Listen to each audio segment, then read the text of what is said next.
I'm Hazel Mitchell, 32, Chief of Neurosurgery at Boston's most prestigious hospital. Yet 7 years ago, my father looked me in the eye and said, "You'll never amount to anything worthwhile." My mother nodded in agreement. They both believed my younger brother Michael was destined for greatness while I was just taking up space. For years, I carried those words silently as I worked twice as hard to prove them wrong. Before I tell you how my mother nearly collapsed when she found out who I really was, let me know where you're watching from in the comments. Give this video a like and subscribe if you've ever been underestimated. Growing up in our middle-class suburban Connecticut home, I learned early that academic achievement was the Mitchell family currency. My parents, Eleanor and Richard Mitchell, weren't subtle about their expectations. Dad was an accountant who'd always dreamed of becoming a doctor but couldn't afford medical school. Mom was a high school English teacher who measured success by the prestige of one's career. "Education is everything," Dad would say at dinner. "It's the difference between being somebody and being nobody." I took those words to heart, bringing home straight A's from elementary school. But somehow, my achievements always seemed to disappear in the shadow of my younger brother Michael's existence. 3 years my junior, Michael was everything I wasn't in my parents' eyes: athletic, charming, socially adept. Where I was quiet and studious, he was outgoing and charismatic. "Look at Michael playing with the neighbor kids," Mom would say. "Why can't you be more social like your brother, Hazel?" When I brought home a perfect math test in 4th grade, Dad glanced at it and said, "That's nice."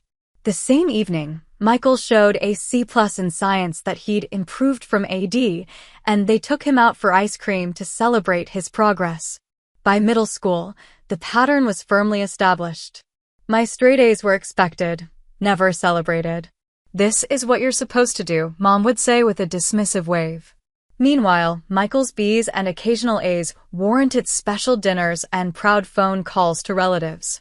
The family photo albums told the story just as clearly. There were dozens of photos of Michael's football games, swim meets, and school plays.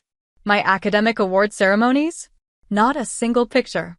I still remember standing on stage receiving the 8th grade Academic Excellence Award, scanning the audience, and finding no familiar faces. Later, I learned they'd chosen to attend Michael's junior varsity scrimmage instead. It wasn't an important event, Mom explained when I asked why they hadn't come. Besides, Michael needed the support more. The most painful moments were overhearing my parents talking about us to others. To relatives, family, friends, even on phone calls, the narrative was consistent. "Michael's showing real promise," Dad would gush. "Coach says he might get a college scholarship if he keeps developing." Then, almost as an afterthought, "Hazel? Oh, she's fine. Still has her nose in books all the time." The only person who ever truly saw me was my grandmother, Margaret.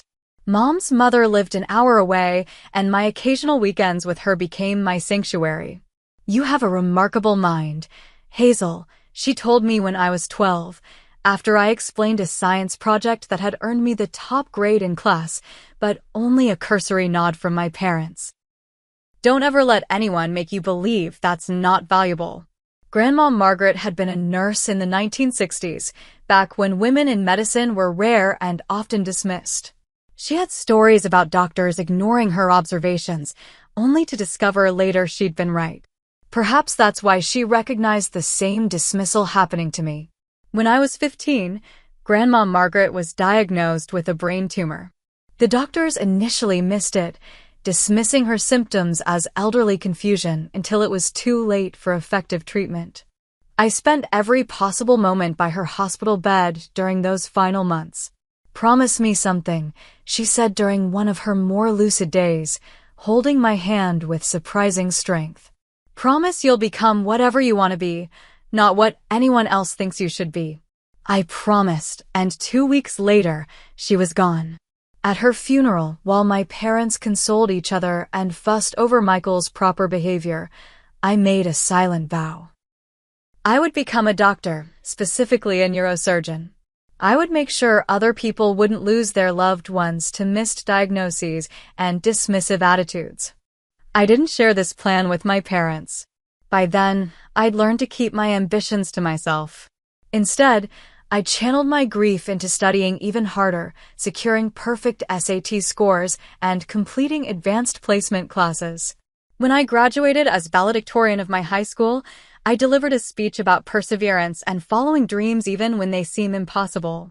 From the podium, I could see my parents in the audience, Mom checking her watch and Dad scrolling through his phone. They were waiting for the ceremony to end so they could take photos of Michael in his football jersey. He'd been selected for an all-state summer training camp, and that was apparently the real celebration of the day. At the small family gathering afterward, my father raised a toast to Michael and his bright future in college athletics, and to Hazel for finishing high school. That night, I sat alone in my bedroom, acceptance letters from 7 prestigious universities spread before me, including a full scholarship to Johns Hopkins that I hadn't told anyone about. I made my decision then. I would take the scholarship and finally step out of the shadow of my family's low expectations. The day I left for Johns Hopkins was both terrifying and exhilarating. Mom helped me pack with the same efficiency she applied to household chores, while Dad lectured me about being practical with my education. Liberal arts might be more suitable for you, he suggested, despite my clear interest in pre-med courses. Not everyone is cut out for the sciences. What they didn't know was that I'd already mapped out my entire academic path, pre-med with a focus on neuroscience, then medical school, then specialization in neurosurgery. I kept this to myself, nodding along to their limited expectations while privately clutching my scholarship letter like a talisman. The contrast with Michael's college send-off 3 weeks later was stark. For him, they threw a backyard party, invited extended family, and Dad gave a tearful speech about his son following his athletic dreams at State University. For me, there had been a quick hug at the airport and Mom's parting words. Try not to get overwhelmed. My first semester at Johns Hopkins was a revelation. Suddenly, I was surrounded by people who valued intelligence and academic achievement. My professors didn't compare me unfavorably to anyone else. They evaluated me on my own merits. For perhaps the first time in my life, my natural abilities were seen as assets rather than inconvenient personality traits. Ms. Mitchell, your analysis of these neural pathways is quite sophisticated, Professor Diana Winters told me after reviewing my first major assignment. Have you considered research as part of your medical career? I nearly cried at the simple acknowledgement of my abilities. Professor Winters soon became more than just an instructor. She became the mentor I'd never had. A renowned neurologist herself, she recognized my potential and began inviting me to observe her research, introducing me to colleagues, and recommending additional readings. You have a natural gift for this field, she told me one evening as we discussed a complicated case study. The way you integrate information and see connections others miss, it's rare. Meanwhile, I was making real friends for the first time. My roommate Audrey Coleman was studying biochemistry and shared my intense work ethic. We often studied until dawn, challenging each other and celebrating our successes. With her and our small circle of friends, I discovered what it felt like to be valued for exactly who I was. My visits home became increasingly rare and tense. During freshman year Thanksgiving break, I made the mistake of excitedly sharing that I'd received the highest grade in organic chemistry, a notoriously difficult course. That's nice, dear Mom said, barely looking up from preparing the turkey. Did you hear Michael made starting lineup as a freshman? The coach says he hasn't seen that kind of natural talent in years. By Christmas, I'd learned to keep my achievements to myself. I sat through dinner after dinner listening to detailed accounts of Michael's games, his social life, his popularity with teammates. When relatives asked about my studies, Dad would quickly interject. Oh, Hazel's still figuring things out. Not everyone finds their path right away like Michael. The summer after freshman year was my last extended stay at home. I'd arranged a research assistantship with Professor Winters, but it didn't start until July. Those 3 weeks in June became an exercise in invisibility. "Why can't you be more like Michael?" Mom asked one evening after I declined to attend a neighbor's barbecue, preferring to read research papers instead. "He makes an effort to be sociable." "Michael has time for that," I replied, unable to keep the edge from my voice. "I'm preparing for medical school." Dad scoffed. "Medical school? Be realistic, Hazel. Those spots go to exceptional students." I bit my tongue instead of pointing out my perfect GPA. What was the use? In their eyes, I would always be the unremarkable daughter, regardless of evidence to the contrary. That fall, I returned to campus with relief and threw myself even deeper into my studies. I took extra courses, volunteered at the university hospital, and began publishing research papers under Professor Winters' guidance. As my resume grew, my contact with family diminished. The financial reality of my situation became clear when my parents informed me they wouldn't be contributing to any expenses beyond what my scholarship didn't cover. "Michael's athletic scholarship only covers tuition," Mom explained over the phone. "We need to help with his housing and expenses. I'm sure you understand." I understood perfectly. I took on part-time jobs at the campus library and as a teaching assistant, often working 20 hours a week while maintaining my course load. Some nights I survived on vending machine coffee and 2 hours of sleep, but I never let my grades slip. Not once. By senior year, I had been accepted to Johns Hopkins School of Medicine with another substantial scholarship. When I called home with the news, Mom sounded distracted. "That's nice, honey. Did you get the photos I sent of Michael's championship game?" I stopped calling with updates after that. My white coat ceremony at the beginning of medical school should have been one of the proudest moments of my life. It's a significant milestone, the formal induction into the medical profession, where students receive their first white coats and recite the Hippocratic Oath. Families typically attend, beaming with pride. I sent my parents an invitation with details 6 weeks in advance. 2 days before the ceremony, I called to confirm they were coming. "Oh, Hazel, I'm so sorry," Mom said, not sounding particularly sorry at all. "Michael has a big game that weekend. You know how important these scouting opportunities are for his future." I stood in that auditorium, watching my classmates surrounded by proud parents, siblings, and extended family, while I remained alone. Professor Winters attended in their stead, giving me a fierce hug and whispering, "They have no idea what they're missing." That was the final breaking point. I decided then that I would no longer seek my parents' approval or recognition. I would build my life and career without the emotional drain of their indifference. I threw myself into medical school with an intensity that even my hardworking peers noticed. While they occasionally took weekends off or holidays to visit family, I remained in the library, the lab, or volunteered for extra hospital shifts. My singular focus became excellence in medicine, particularly neurosurgery. Around the end of my first year of medical school, I received a strange call from my mother's cousin Evelyn. "Hazel, I was so sorry to hear you dropped out of school.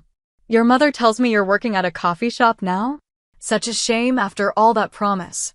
I was stunned into momentary silence.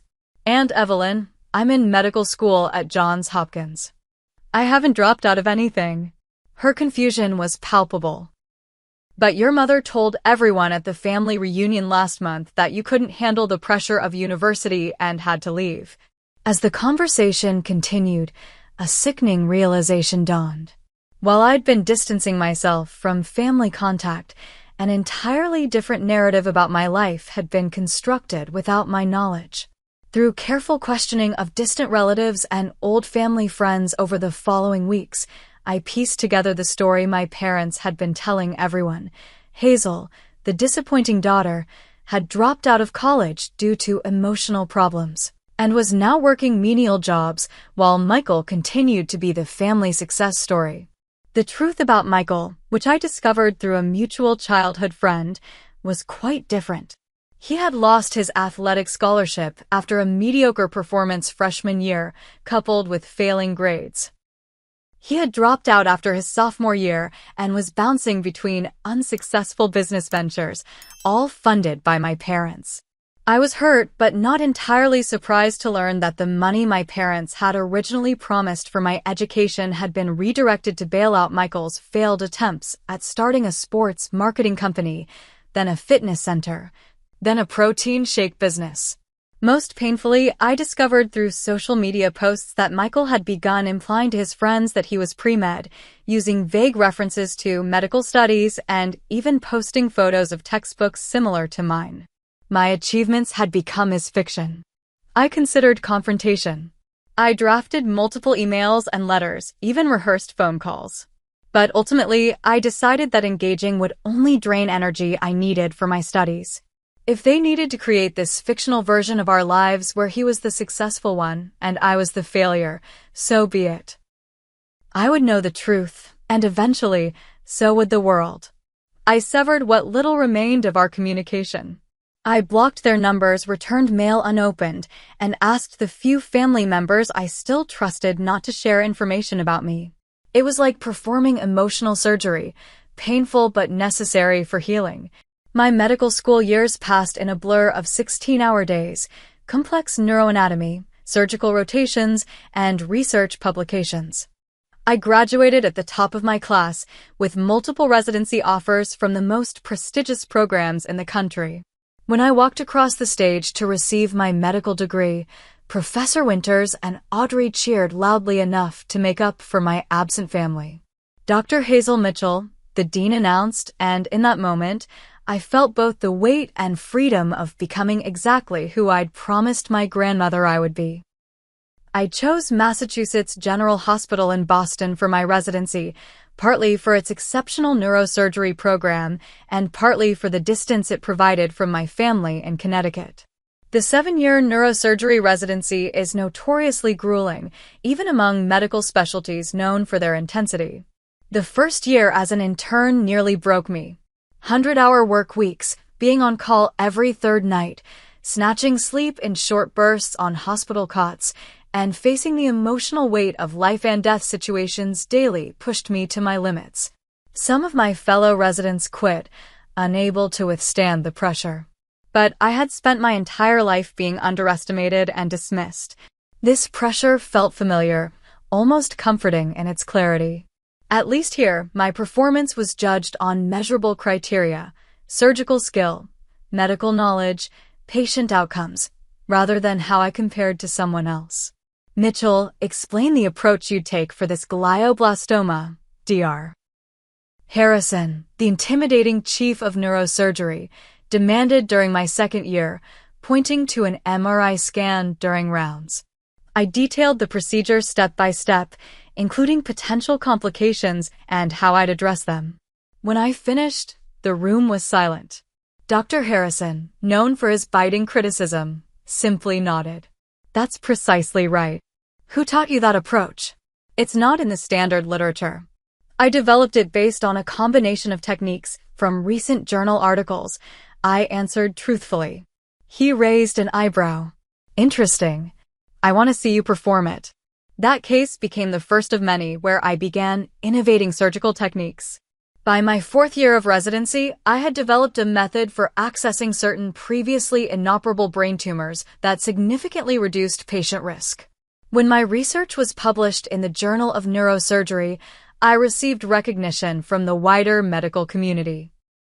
Meanwhile, through the grapevine of distant relatives and old acquaintances, I occasionally heard updates about my family.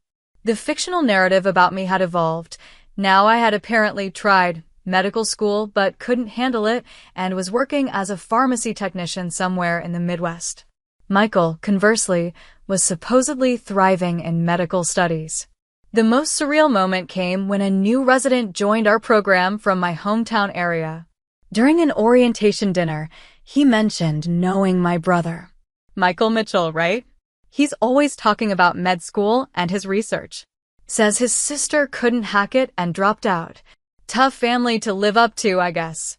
I nearly choked on my water but managed to maintain my composure. Is that so? And what school does Michael attend? The resident looked confused. You know, he never specifically says. Just talks about his patients and his research.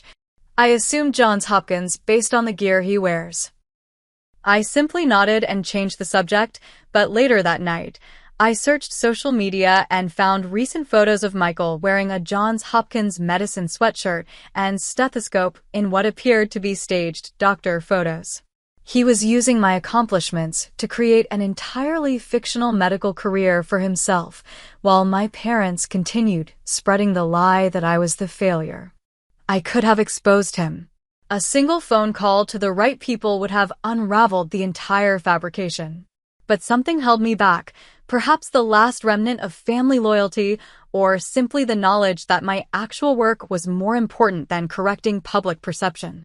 Instead, I channeled my frustration into my work. My innovative surgical technique continued to evolve, and I published several more papers. By my 6th year of residency, I was being invited to present at international conferences and had started training other surgeons in my methods. Dr. Harrison, once my intimidating superior, now consulted me on difficult cases.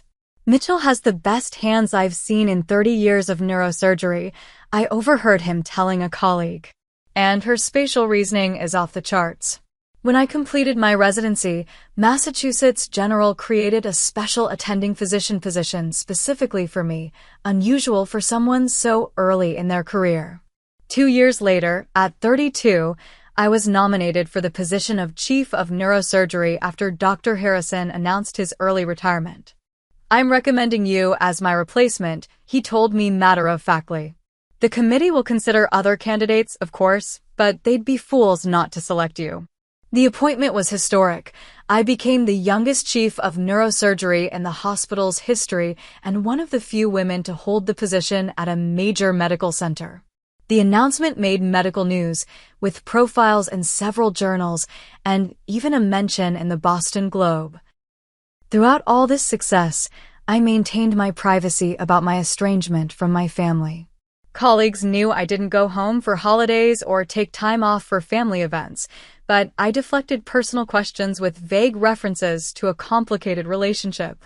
Even my closest friends at the hospital didn't know the full story of how thoroughly my family had erased my actual achievements and replaced them with a fictional narrative of failure. Then came the call that would change everything. Dr. Mitchell, this is your cousin Thomas. I'm sorry to bother you at work, but Michael's been admitted to Boston Memorial with severe abdominal pain. They're saying it's appendicitis with complications, and he needs to be transferred to a better-equipped hospital. I gripped the phone tightly. Is it serious? Serious enough that they're recommending transfer to Mass General, your hospital. I thought you should know since your parents are driving up from Connecticut now. They don't know you work there. For a moment, I considered recusing myself, ensuring Michael would be treated by other physicians while I remained invisible. But after 7 years of separation and lies, perhaps it was finally time for the truth. Thank you for letting me know, Thomas. I'll make sure he receives excellent care. I hung up, my heart pounding as I realized that my carefully separated worlds were about to collide. The day I was officially appointed Chief of Neurosurgery should have been the pinnacle moment of pride in my career. The ceremony was attended by hospital board members, distinguished physicians, and even the mayor of Boston. As I accepted the position, becoming the youngest department chief in the hospital's 200-year history, the applause was thunderous. Dr. Mitchell represents the future of medicine, the hospital director announced. Her innovative surgical techniques have already saved hundreds of lives previously considered beyond help. Afterward, there was a reception where colleagues congratulated me and medical journal reporters requested interviews.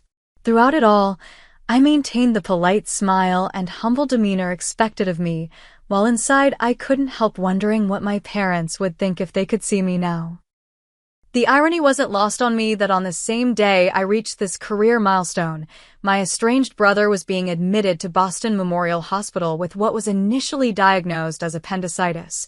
According to my cousin Thomas, complications had developed and Michael would need to be transferred to a facility with more advanced care. I knew the protocol. Mass General, as the premier medical center in the region, would be the natural choice for transfer.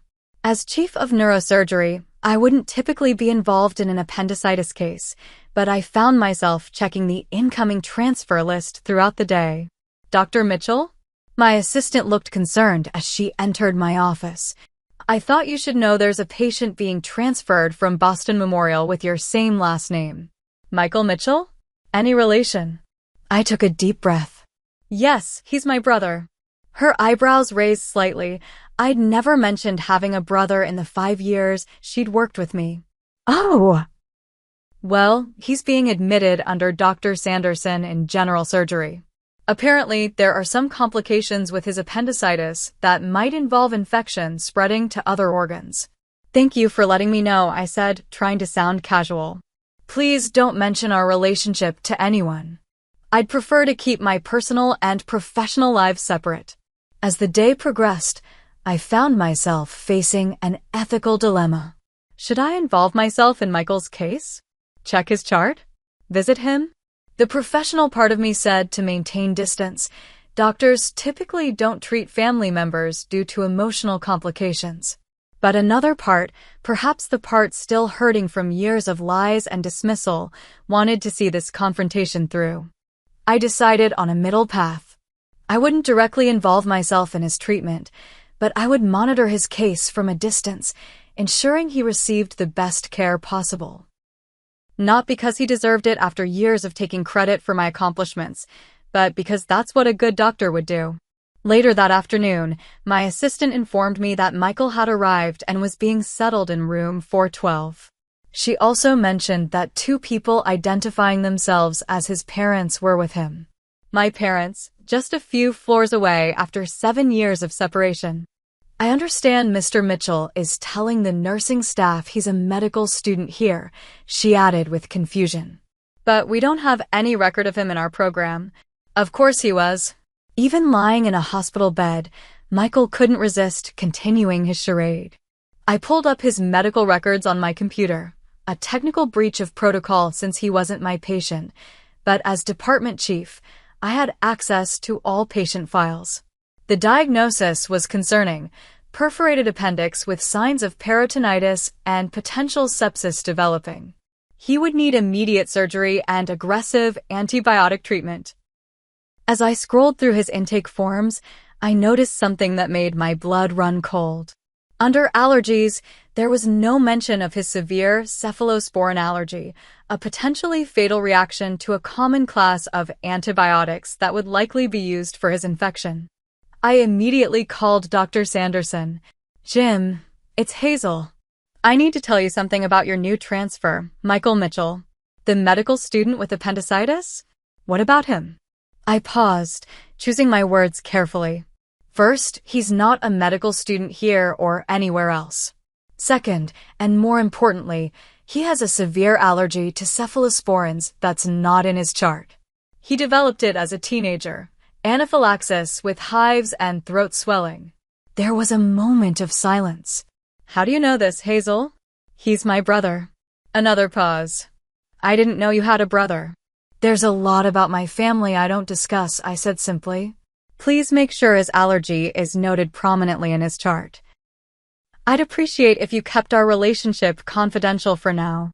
After hanging up, I sat at my desk, turning over the possibilities in my mind. My parents and brother were in the same building as me for the first time in 7 years. They still had no idea about my actual position or achievements. Part of me wanted to maintain that separation, to continue letting them believe whatever fictional version of my life they had constructed. But another part, perhaps the stronger part, was tired of hiding. Tired of allowing them to diminish me even in my absence. My grandmother's words echoed in my mind. Promise you'll become whatever you want to be, not what anyone else thinks you should be. I had kept that promise to her. Perhaps it was time to reveal that truth. As I deliberated, my office phone rang again. It was Rebecca Santos, the head nurse on the surgical floor. Dr. Mitchell, I'm sorry to bother you, but there's a situation with the patient in 412. His father is being quite difficult with the staff, demanding to speak to the real doctors and not the residents. He's also insisting his son knows more about proper medical care than our nurses because he's almost a doctor himself. Dr. Sanderson is in surgery, and I thought you might want to intervene before this escalates. It seemed the decision had been made for me. I'll be right there, Rebecca. I straightened my white coat with the embroidered Hazel Mitchell, MD, Chief of Neurosurgery, and my hospital ID badge. 7 years of silence was about to end. As I approached room 412, I could hear my father's voice through the partially open door, the familiar authoritative tone that had dominated my childhood. My son is practically a doctor himself, he was saying loudly. He's in advanced medical training at Johns Hopkins. The same program where our daughter failed, ironically enough. Some people just aren't cut out for the pressure. I paused outside the door, my heart pounding.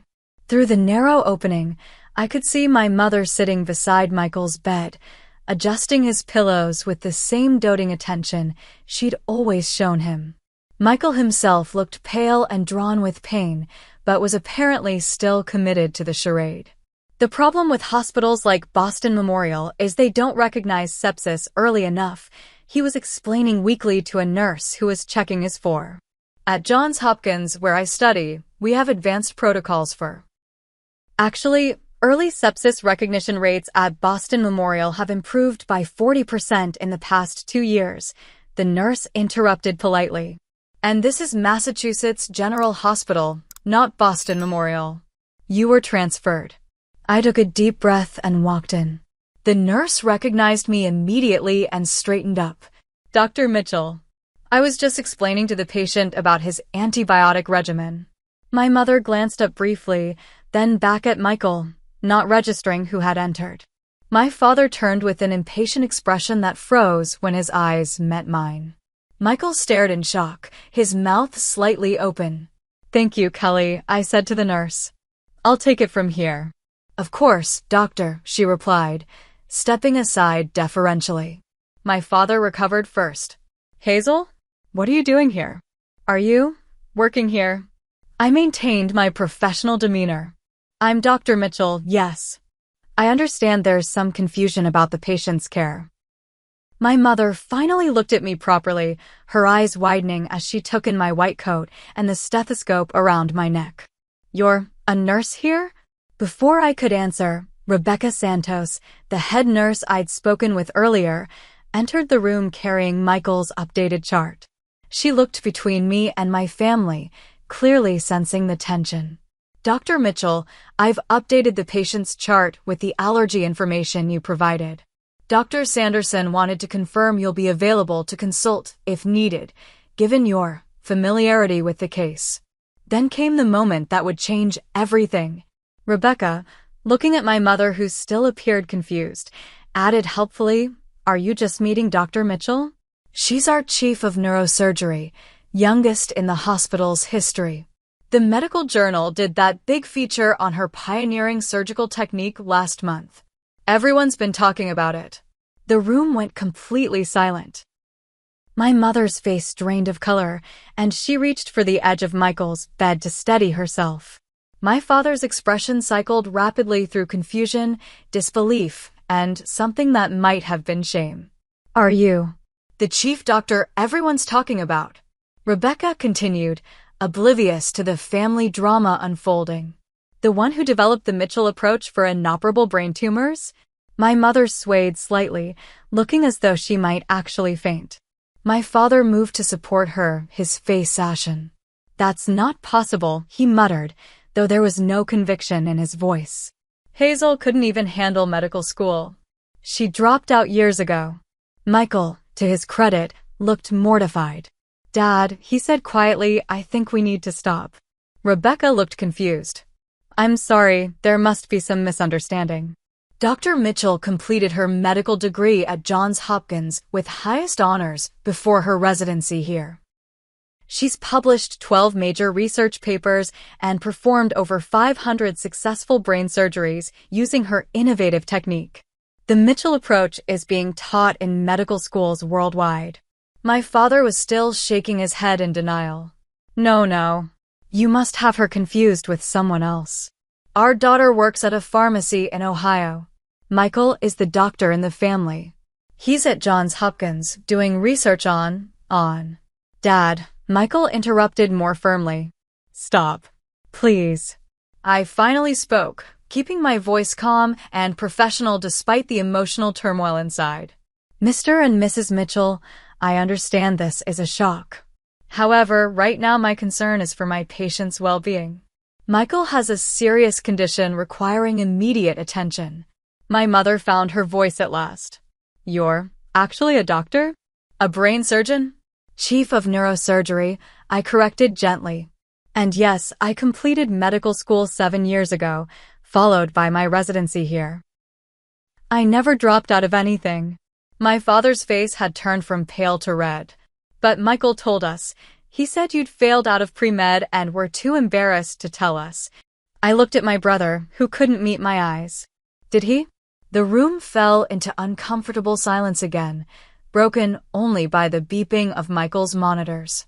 Rebecca, finally sensing the personal nature of the conversation, excused herself tactfully. I'll let you have some privacy. Dr. Mitchell, Dr. Sanderson will be out of surgery in 20 minutes to discuss the case.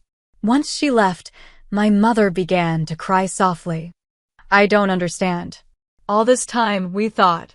You thought what you wanted to think, I said, more sharply than I intended. You believed Michael because it fit the narrative you'd already created, that he was the successful one and I was the disappointment.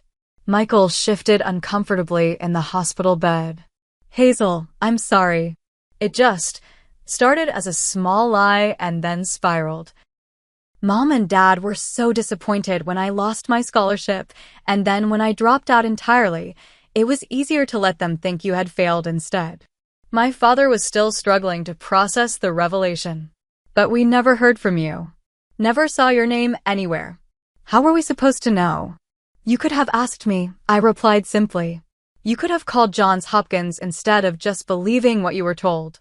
You could have shown even a fraction of the interest in my career that you showed in Michael's fictional one. A look of realization crossed my mother's face. The Mitchell approach, that medical breakthrough we read about last year. That was you. I nodded. But the article said Dr. Mitchell was one of the most promising neurosurgeons in the country, my father said, still sounding disbelieving. Yes, I confirmed. That would be me. Michael winced. Whether from physical pain or emotional discomfort wasn't clear. Hazel, I used some of your actual achievements in my stories. I told them about the surgical technique, but I said I was developing it. I looked at him with more pity than anger. I know. I've heard bits and pieces over the years about your supposed medical career. Quite impressive for someone who never attended a single day of medical school. My father tried a different approach. Why didn't you tell us about your success? We're your parents. We had a right to know. A right? I repeated, raising an eyebrow. You lost any right to know about my life when you dismissed every achievement I ever had. When you missed my white coat ceremony to attend Michael's game. When you told the entire family I had dropped out when I was actually at the top of my class. My mother was openly sobbing now. We didn't know. How could we have known? You could have asked, I repeated, or shown up, or called, or done any of the things parents typically do. The tension was interrupted by Michael's monitors beeping more rapidly. His face had grown paler, and he was sweating profusely.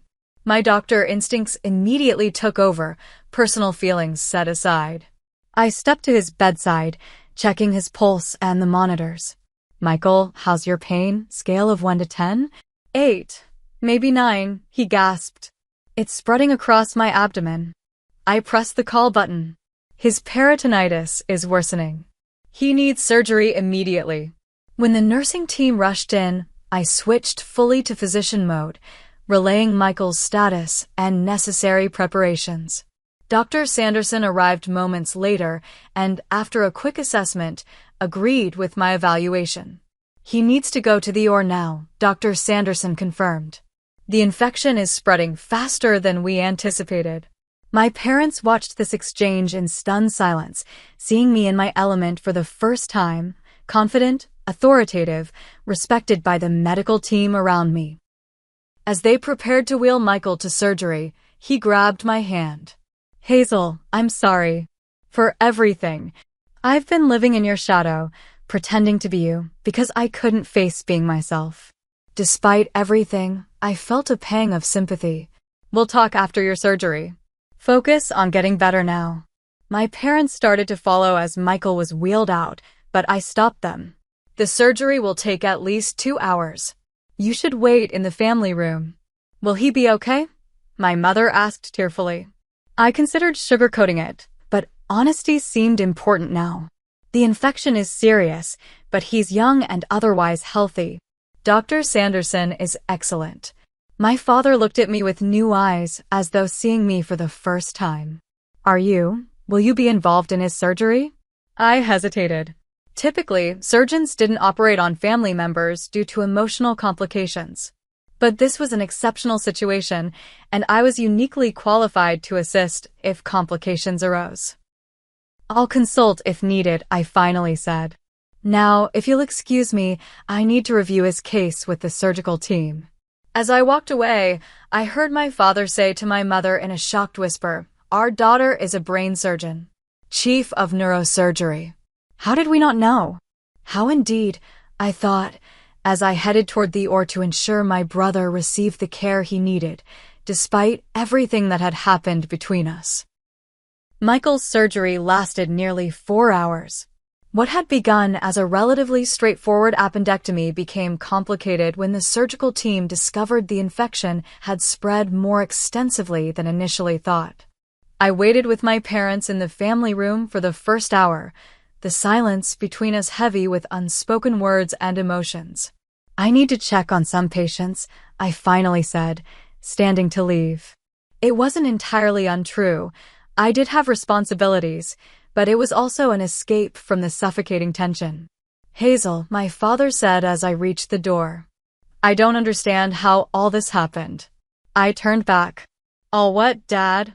My becoming a doctor despite your low expectations, or your believing for 7 years that I was a failure.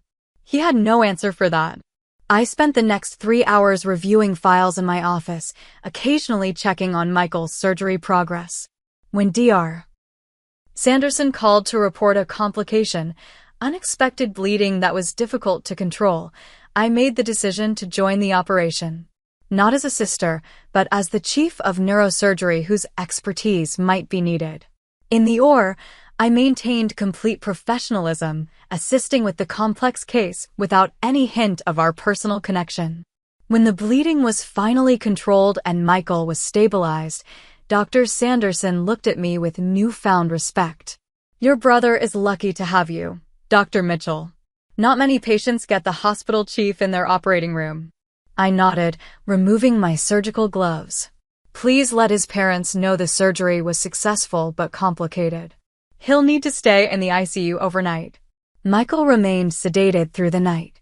I checked on him between my scheduled surgeries the next day, mostly when my parents were taking breaks from their bedside vigil. By evening, he was awake and stable enough to be moved to a regular room. I waited until visiting hours were over to have our first real conversation.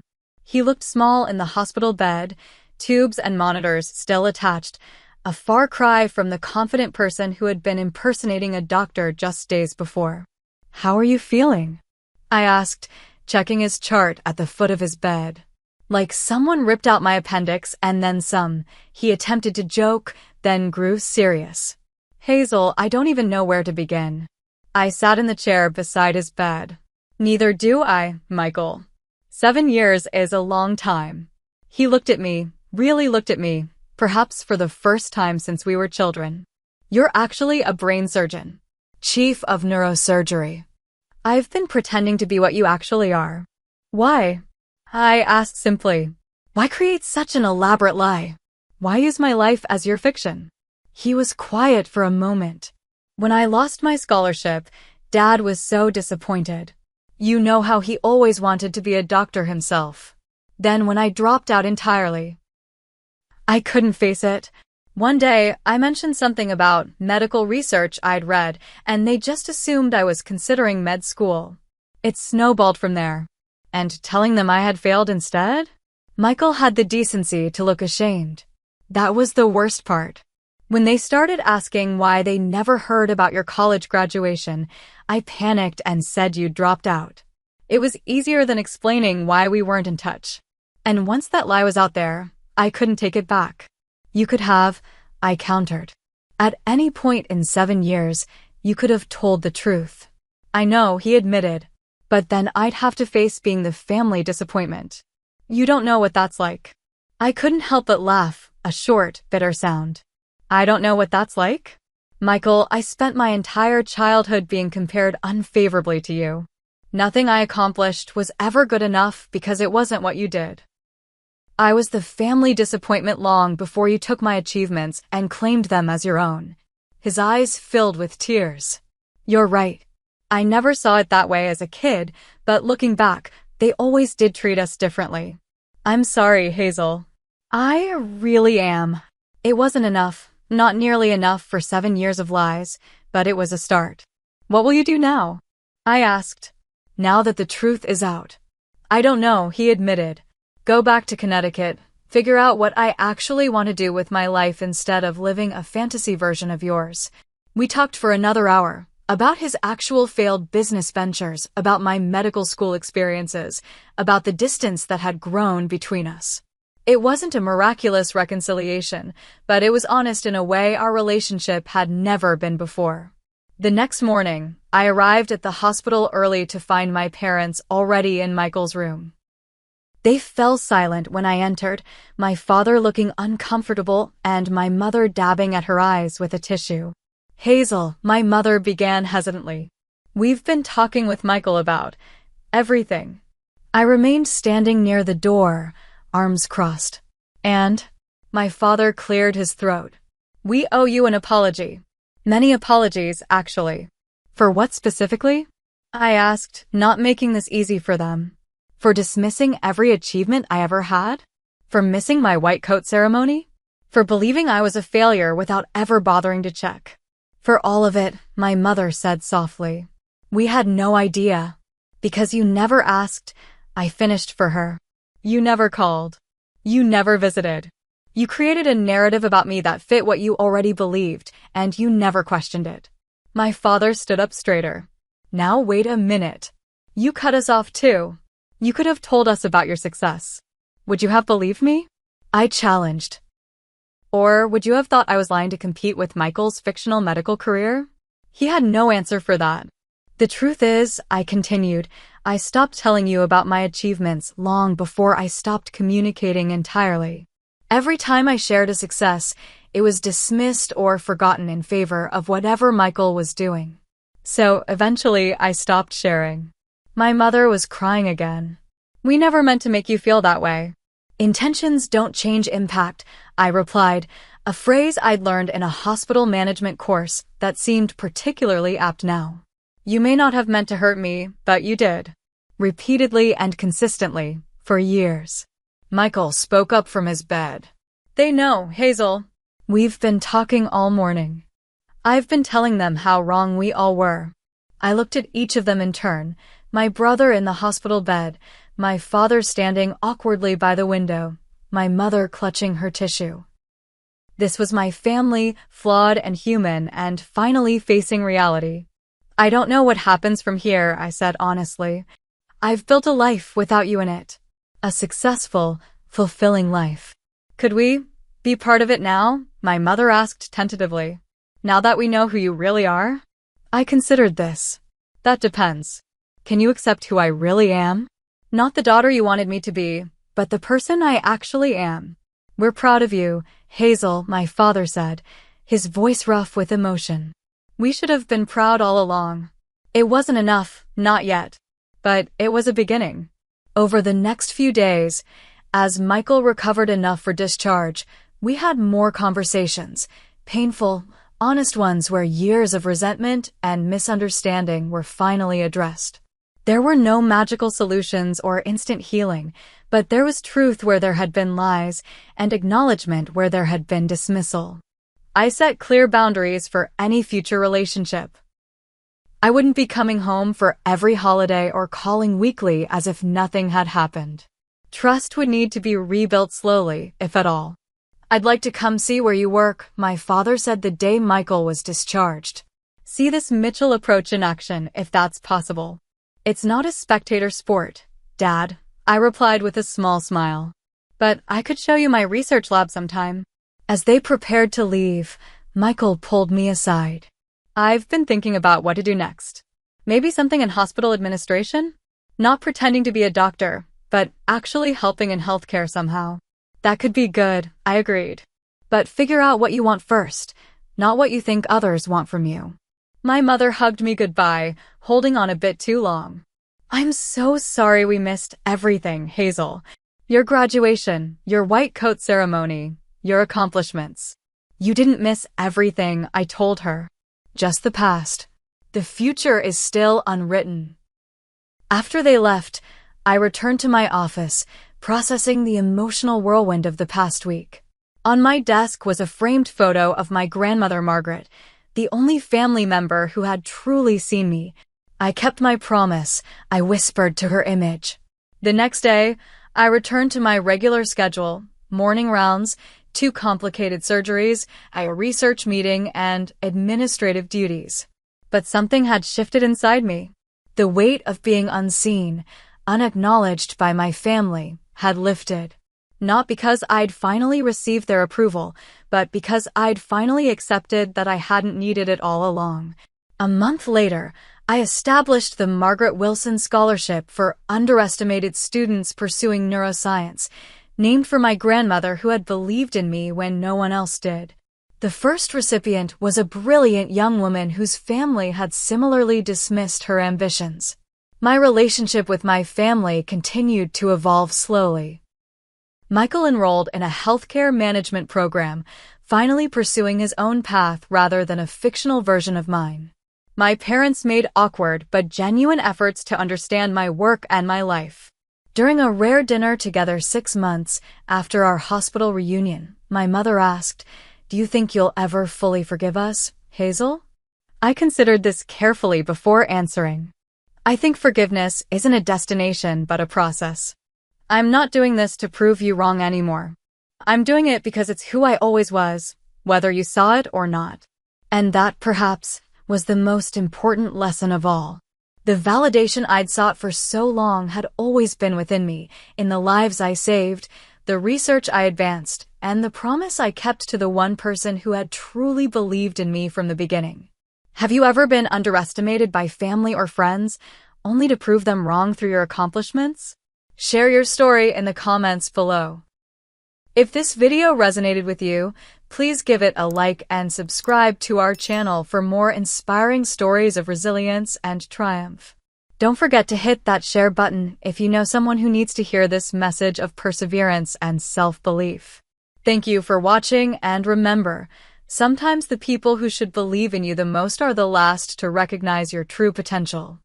I'm Samantha, 34 years old, and throughout my life, I've been the responsible one while my brother Jason basked in the golden child glow. When our father died, I expected fairness after years of supporting our family. Instead, at the will reading, my parents left everything to Jason. "Your brother deserves it," my mother said coldly, watching my world crumble. The ultimate irony? 1 month later, her text lit up my phone. "The mortgage is due." While I gather my thoughts to share how this inheritance betrayal unfolded, drop a comment telling me where you're watching from and subscribe to follow my journey. You won't believe how I transformed this family crisis into the most valuable lesson we've ever learned. Growing up in suburban Chicago, my childhood looked picture perfect from the outside. Our modest 2-story home with the white picket fence housed what neighbors called that nice family: my father Richard, a dedicated accountant at a mid-sized firm, my mother Diana, a 3rd-grade teacher at the local elementary school, my brother Jason, 3 years my senior, and me. We weren't wealthy, But we were comfortable in our middle-class existence, with annual summer vacations to Wisconsin and Christmas mornings that were always generous, if not extravagant. But within those walls, a subtle dynamic took root early. Jason, with his outgoing personality and athletic build, captured our parents' attention in a way my quieter, more studious nature never could. I noticed it first in elementary school when Jason's C+ in math warranted celebration and ice cream because he really tried this time, while my straight A report card received a cursory glance and a distracted, "That's what we expect from you, Samantha." By middle school, the pattern was firmly established. I still remember sitting at our kitchen table, hands shaking with excitement as I showed my father my perfect SAT score. He nodded, said good job, and returned to his newspaper. 2 weeks later, when Jason's college acceptance letter arrived, despite his thoroughly average grades, my parents threw a party, inviting extended family and friends to celebrate their son's achievement. I learned to find validation elsewhere, in teachers' praise, in scholarship offers, in the quiet satisfaction of academic excellence. But I never stopped craving my parents' recognition, their pride, their simple acknowledgement that I too was worthy of celebration. Everything changed when I was 16. My father collapsed in our living room one Sunday afternoon, clutching his chest. While my mother froze and Jason panicked, I calmly called 911, described the symptoms to the dispatcher, and even remembered to grab my father's medication list before the ambulance arrived. The heart attack was severe but not fatal, and during his recovery, I stepped up in ways no teenager should have to, managing household bills, cooking meals, helping my mother navigate insurance paperwork. "I don't know what we'd do without you, Samantha," my mother said one evening, and for a moment, I felt seen. But as soon as my father recovered, the old patterns reasserted themselves, and Jason once again became the center of the family universe. When college decisions came around, I had my pick of prestigious universities with substantial scholarship offers. But my father's health remained precarious, and my mother's worried glances told me what she wouldn't say aloud. They needed me close. So I chose the University of Chicago, just a 30-minute train ride from home, turning down Cornell and Yale. Jason, meanwhile, attended an expensive out-of-state university, his tuition straining the family finances despite his mediocre grades. I majored in business with a focus on finance, working part-time throughout college to minimize my student loans while maintaining a 3.9 GPA. After graduation, I secured a position at a respected financial firm and began my steady climb through the corporate ranks. My financial stability became a resource for my family. When my mother needed unexpected dental surgery costing $8,000, I covered it without hesitation. When the family home needed a new roof and heating system, I provided the $12,000 loan that my parents never quite managed to repay. Meanwhile, Jason bounced from job to job, each one beginning with enthusiasm that quickly faded when the work became challenging or monotonous. He started a graphic design business that folded within 6 months, then an app development company that never launched a single product, then a sports memorabilia shop that hemorrhaged money for 2 years before closing. After each failure, he would retreat to our parents' home, where my mother would console him with home-cooked meals and reassurances that the right opportunity just hasn't come along yet. By my early 30s, I had risen to vice president of financial operations at a thriving tech company. My relationship with my partner Alex provided the support and recognition I'd always craved. Alex saw the toxic family dynamic with the clarity of an outsider and gently encouraged me to establish healthier boundaries with my parents and Jason. "They take advantage of you," Alex would say after I'd spend hours on the phone helping my parents navigate their retirement accounts or advising Jason on yet another business idea. "They expect everything from you and nothing from him." I knew Alex was right, but family loyalty runs deep.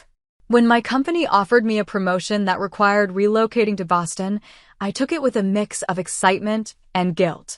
The 6-hour drive from Boston to Chicago meant I couldn't drop everything to solve family problems at a moment's notice, but I still made the trip at least once a month, prioritizing my family over my own comfort and convenience.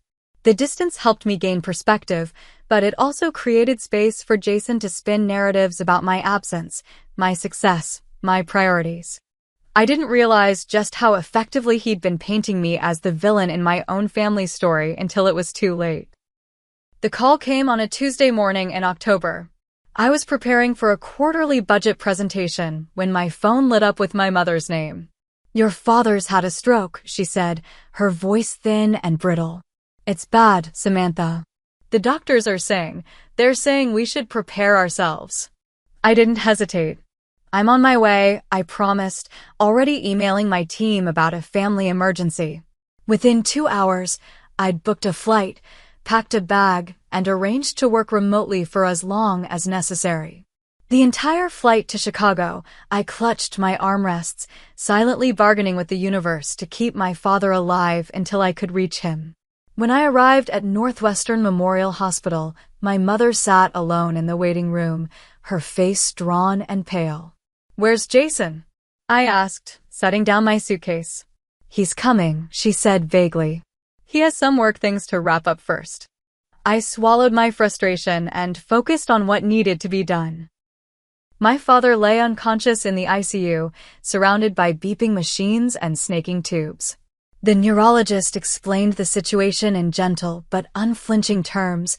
The stroke had caused massive bleeding in his brain, and even if he survived, severe disability was likely. For the next 48 hours, I barely left the hospital.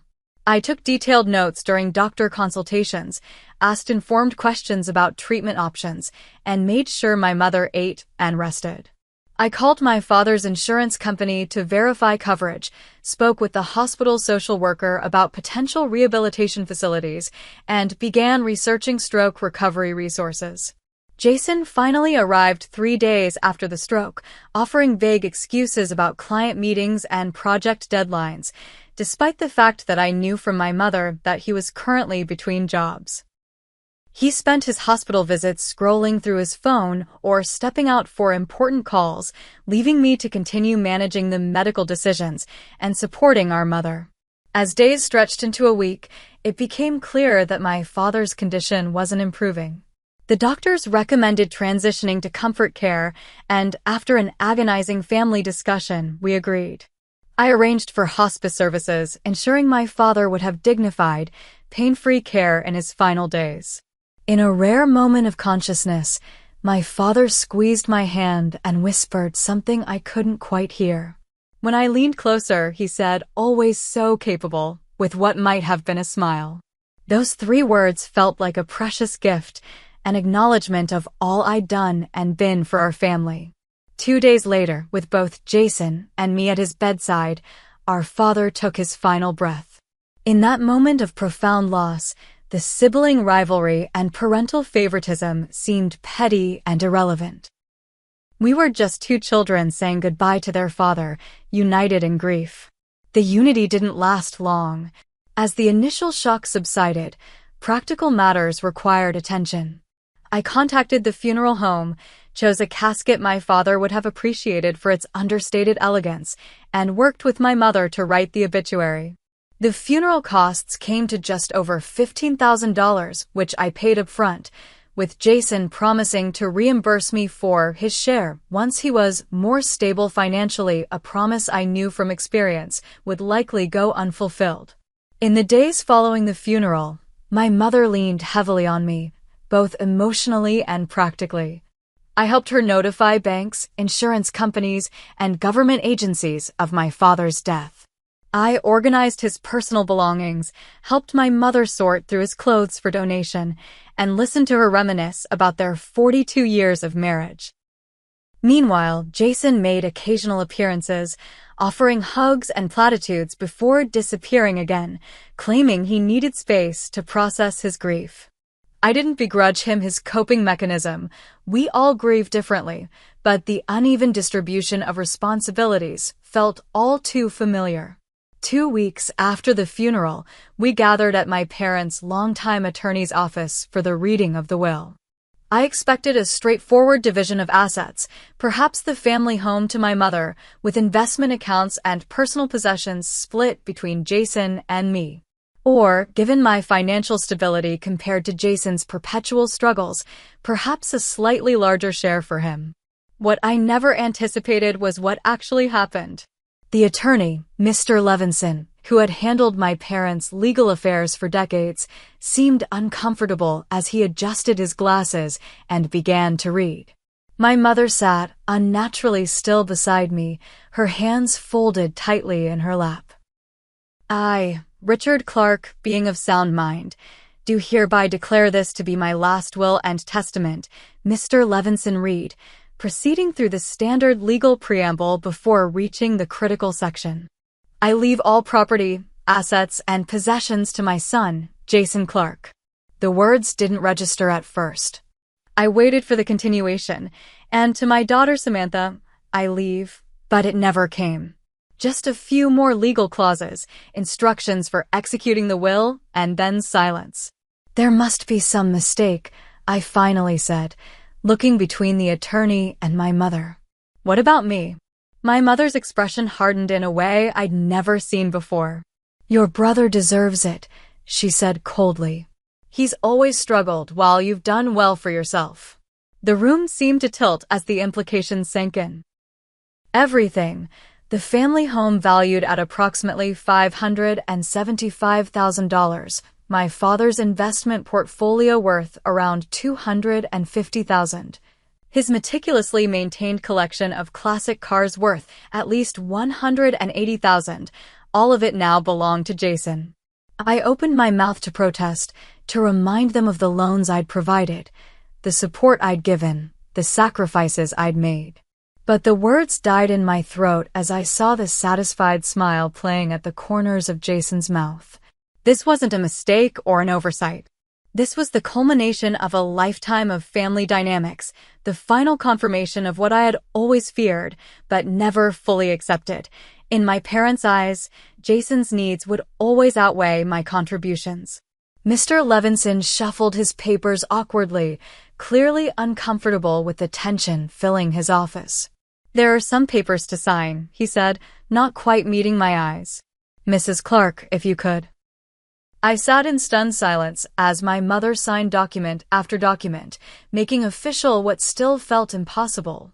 The entirety of my father's estate, everything he and my mother had built over decades of marriage, now belonged solely to my brother, with not so much as a keepsake set aside for me.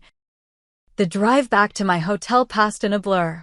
Traffic lights changed, other cars moved around me, but I was operating on autopilot, my mind still trapped in that moment when I realized I had been completely written out of my father's will.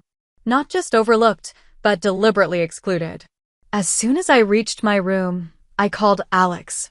The moment I heard that familiar voice, the dam broke.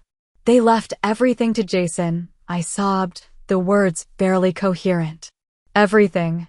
The house, the investments, Dad's cars. Like I don't even exist. Oh, Sam, Alex whispered, the shock evident even across hundreds of miles.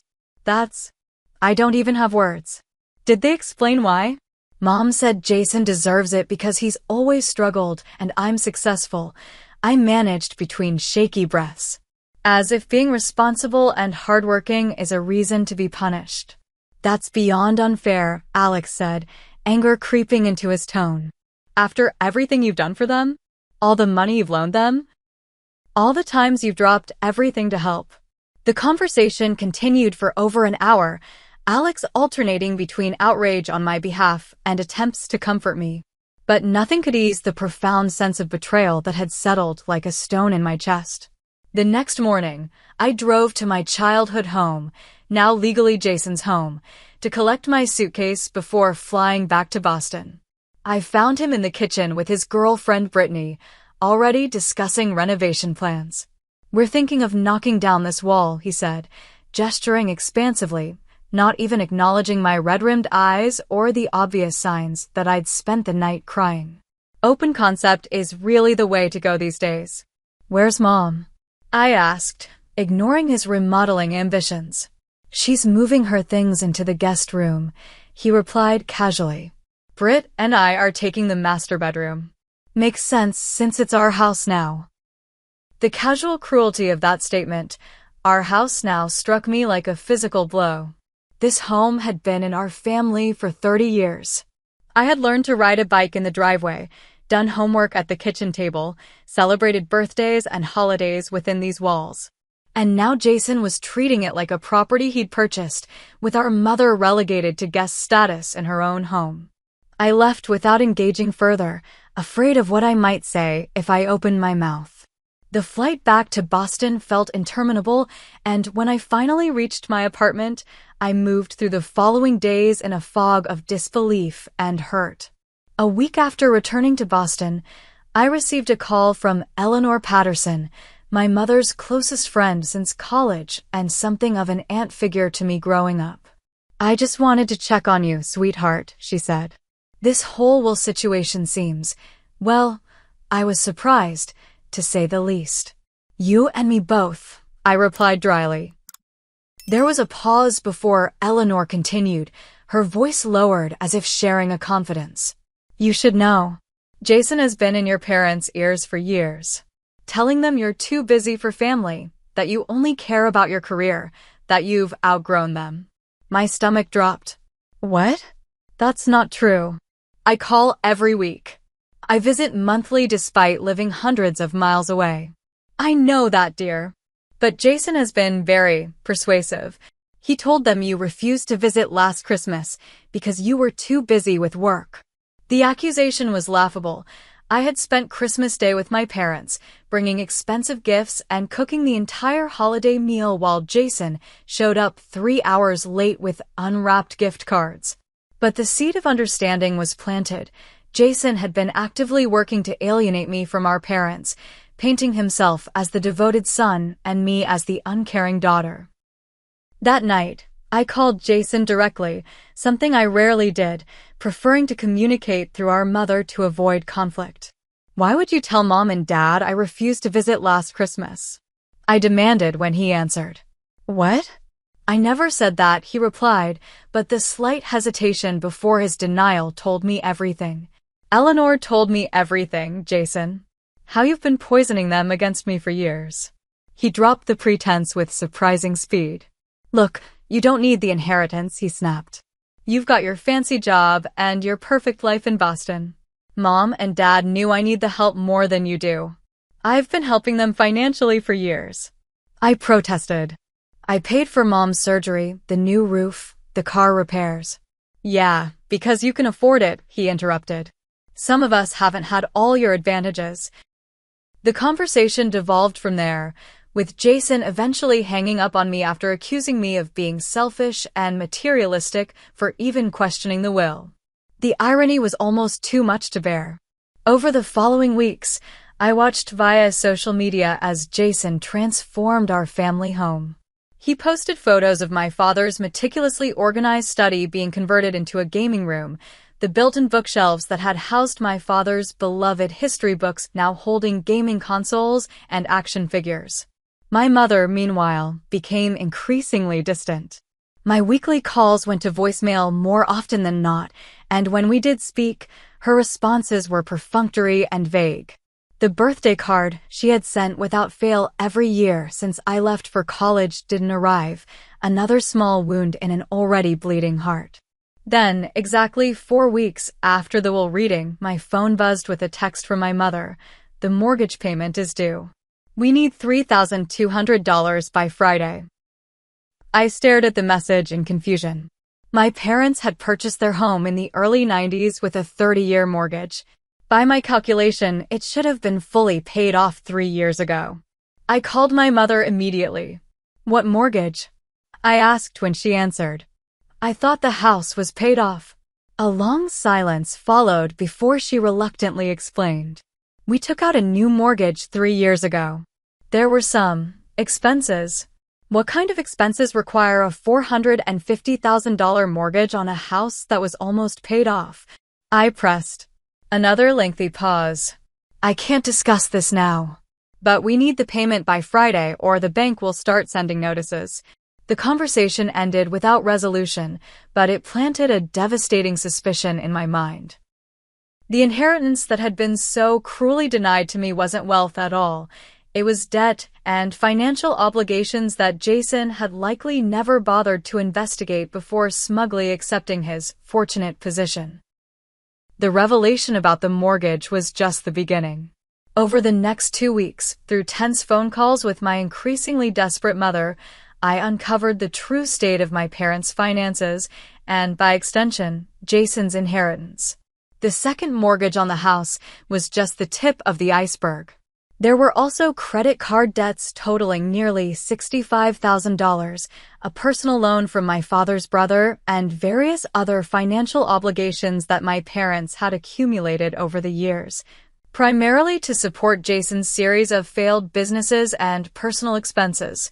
Jason, confronted with this reality, reacted with characteristic self-centeredness. I thought I was getting a free house, he complained during a three-way call with our mother. No one said anything about having to make payments. As mortgage payments went unmade, the bank began sending foreclosure warnings. My mother's voicemails became increasingly frantic. Samantha, please, we're family. You have to help us out.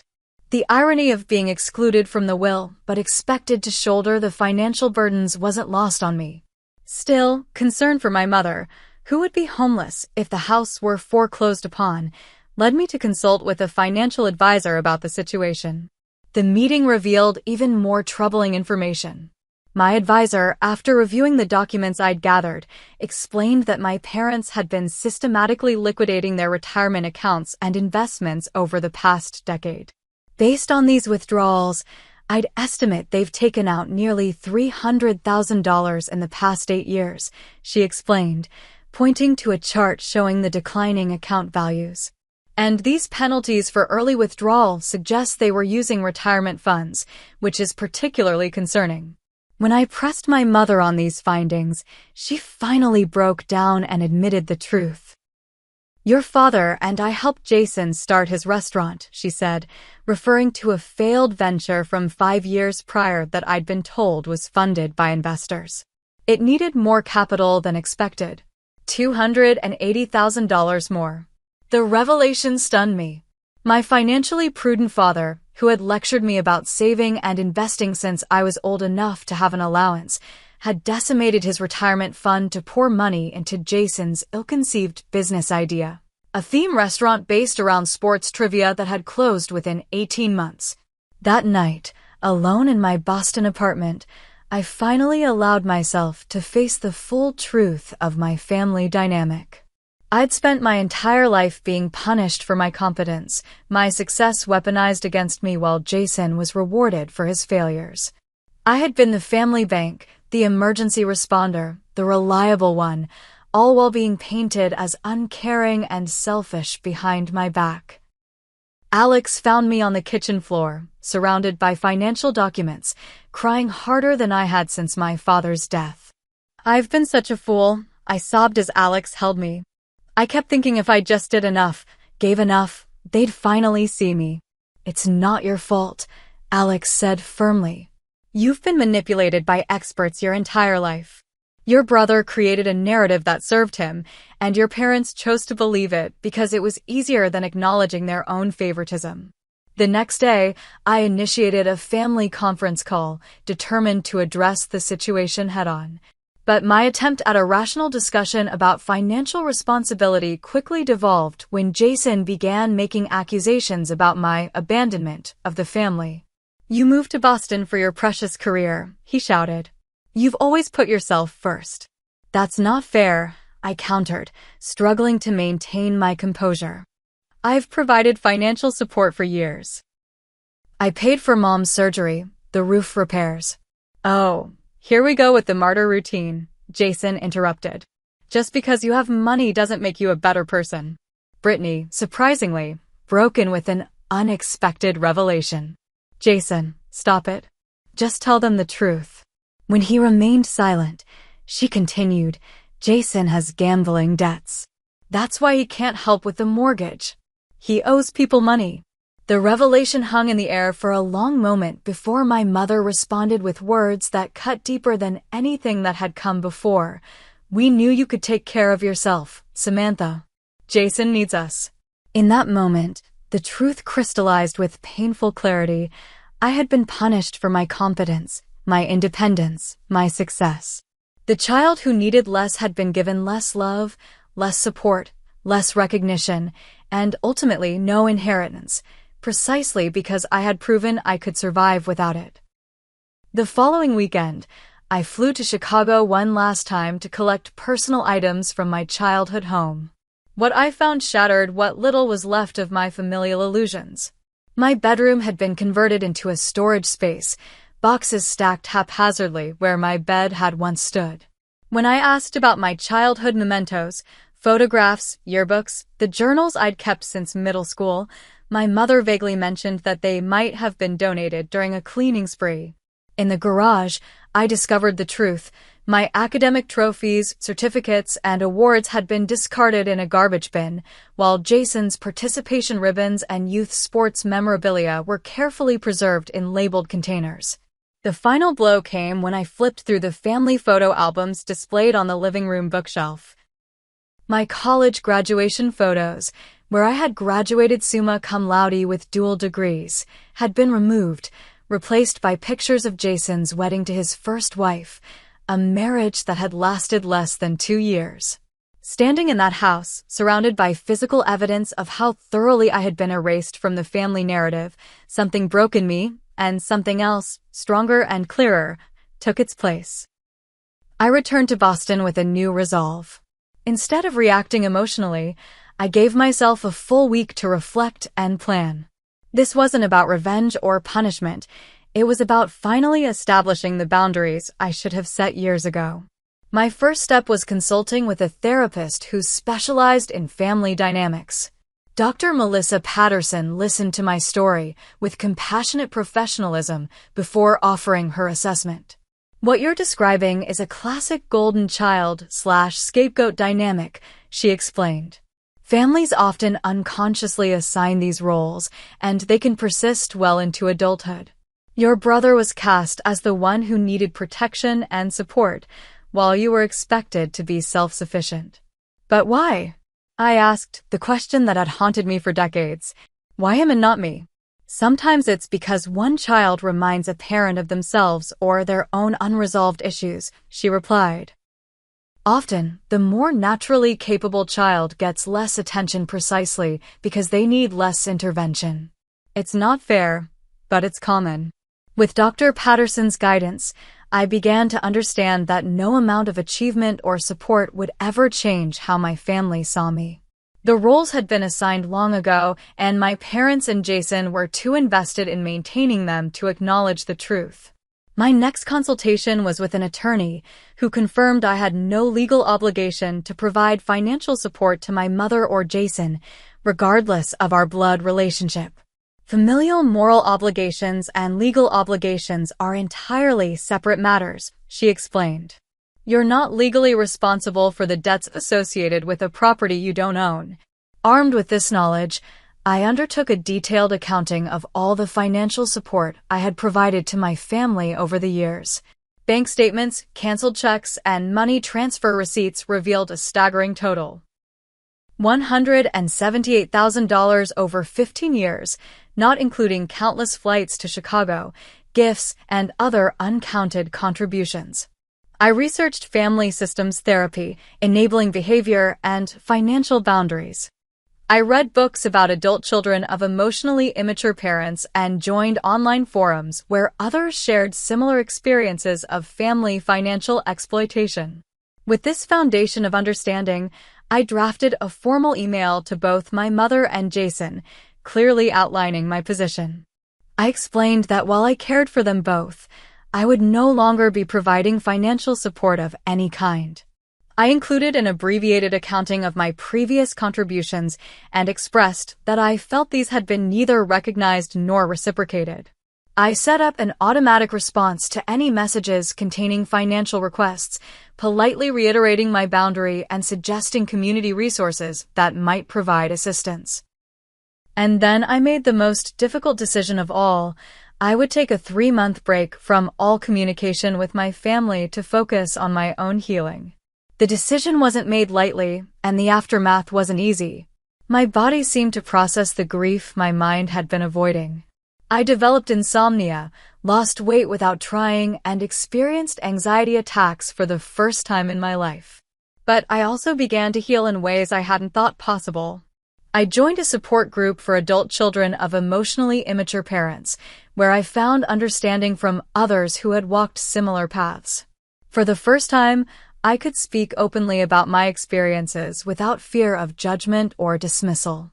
The first time I received a financial request from my mother after setting my boundary was a test of my resolve. Her message was carefully crafted to trigger my guilt. The property tax is due, and I don't know what I'll do if we lose the house. Please, Samantha. In the past, I would have immediately transferred the money, seeking that elusive maternal approval. Instead, I took a deep breath and replied simply, I'm not able to help with that expense. No explanation, no apology, no justification, just a clear, firm boundary. Jason's response to my new boundaries was predictable: escalation. He began having relatives call me, each one armed with a script about saving the family home and your poor mother.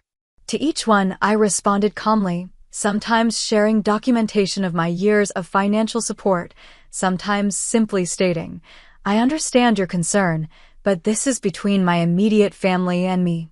Rather than leaving my mother without resources, I researched and compiled information about financial assistance programs for seniors in her area. I connected her with a local senior services organization that could help her explore housing options within her budget. I wasn't abandoning her. I was helping her find sustainable solutions rather than temporary band-aids. As word of the inheritance situation spread through our extended family, unexpected allies emerged. My father's brother Michael, who had always seemed to favor Jason, called me out of the blue. I want you to know, he said gruffly, that your father told me about the will before he died. I told him it wasn't right, but he said your mother had convinced him it was for the best. I should have pushed harder, and I'm sorry for that.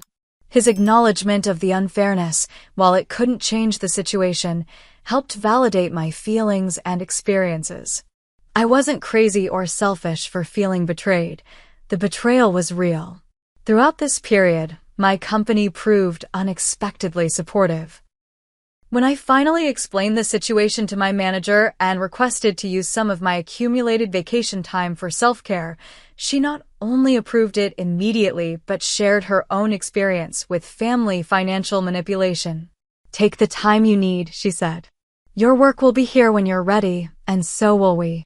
That 3-week break became a turning point in my recovery.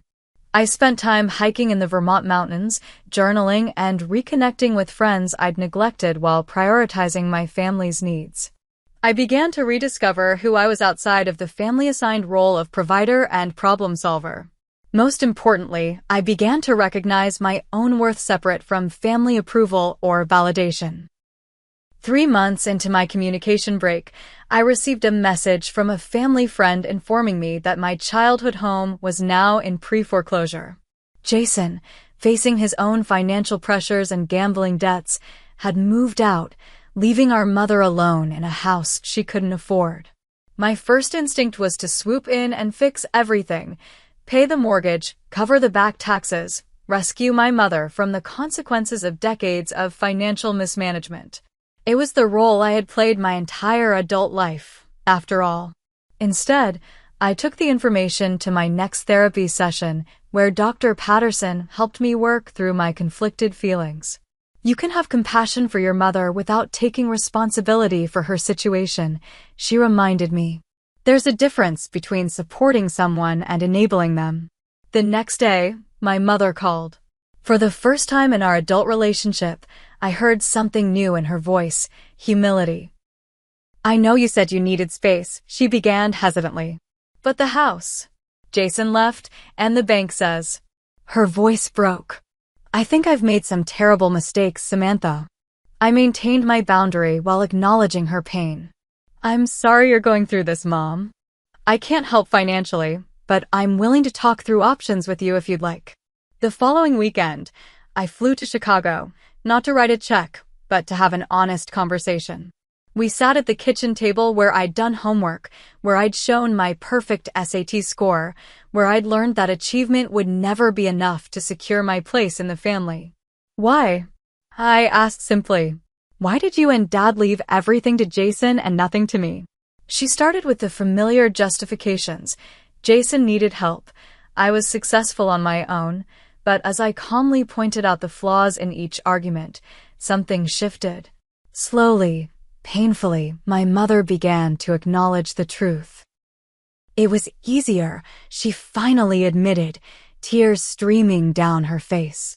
Jason would fall apart if we didn't help him. You always managed, no matter what. We came to depend on that, to expect it. It wasn't fair to you. It wasn't a complete reckoning, but it was a start. Over the next several hours, we talked more honestly than we ever had before. I explained how the lifetime of differential treatment had affected me, how the will had felt like a final confirmation that my contributions to the family meant nothing. I never wanted to hurt you, she said softly. I just didn't see. I didn't want to see. Together, we explored practical solutions to her housing situation. I helped her find an affordable senior apartment complex with activities and community, but I was clear, I wouldn't be providing the security deposit or covering the rent. She would need to sell what remained of value from the house, furniture, jewelry, my father's remaining collectibles, to fund her new start. While helping her research housing options, Jason showed up unexpectedly, furious that his mother was abandoning the family home. You can't just give up, he shouted, glaring at me as if the foreclosure were my fault. Samantha should be helping us save the house. That's what family does. For the first time in my life, I stood my ground against Jason's intimidation tactics without flinching or backing down. The house is in foreclosure because you accepted an inheritance you couldn't maintain, I said calmly. Mom is finding a sustainable living situation. If you want to save the house, you're welcome to get a mortgage of your own. My mother watched this exchange with new eyes. Later, she confessed, I've never seen how he talks to you. Has it always been like that? Yes, I said simply. It has. The house eventually went to auction, and I stood with my mother on the sidewalk as strangers walked through the home where I'd grown up. It was painful but also cathartic.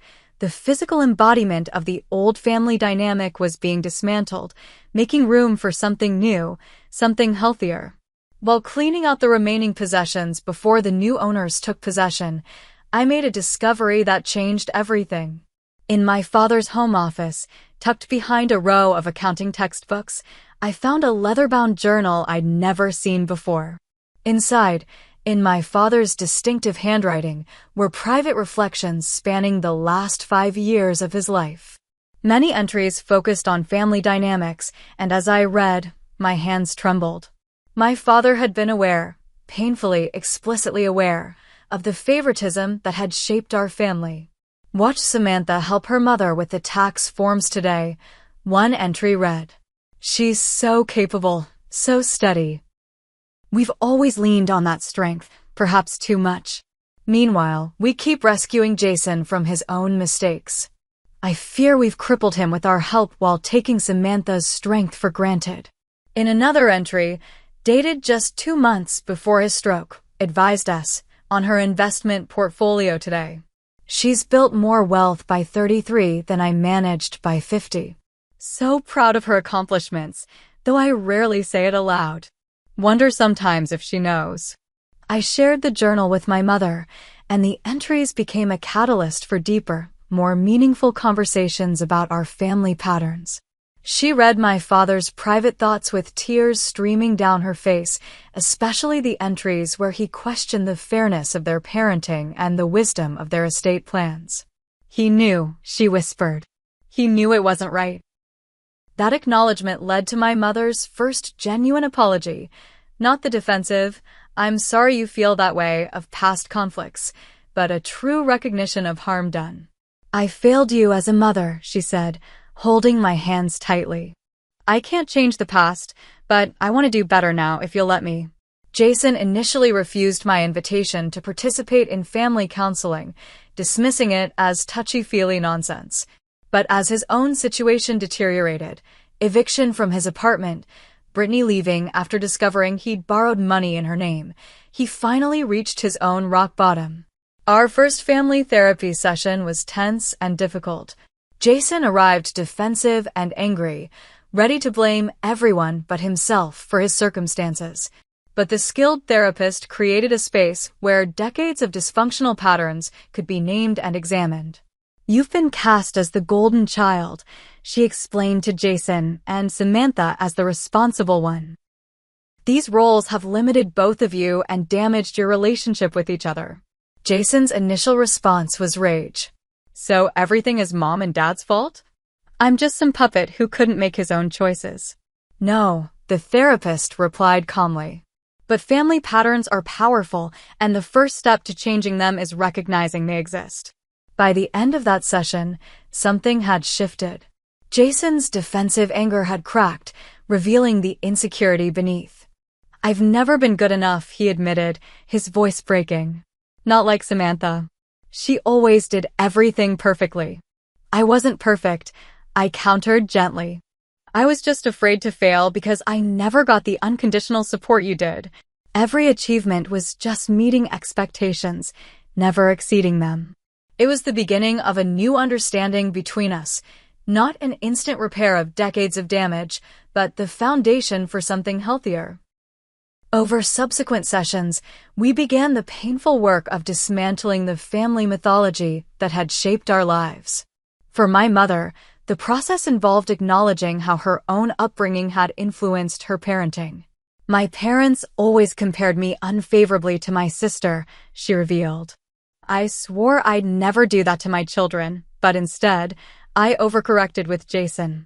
I was so afraid of making him feel inadequate that I never held him accountable." These honest conversations created space for a new understanding of how our family dynamics had harmed all of us in different ways. Jason had been denied the opportunity to develop resilience and self-sufficiency.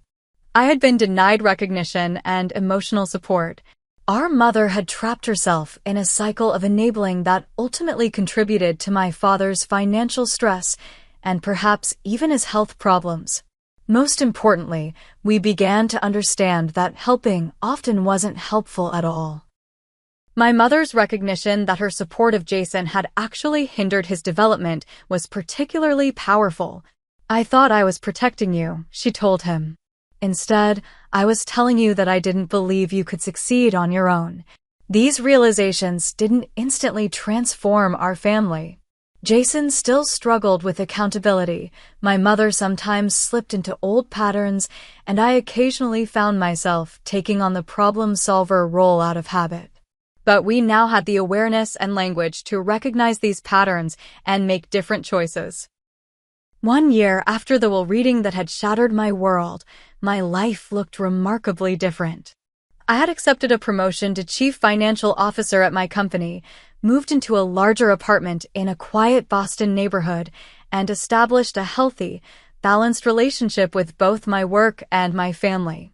My mother had surprised us all with her resilience and growth. In her senior living community, she had discovered a talent for watercolor painting and formed new friendships independent of her identity as wife and mother.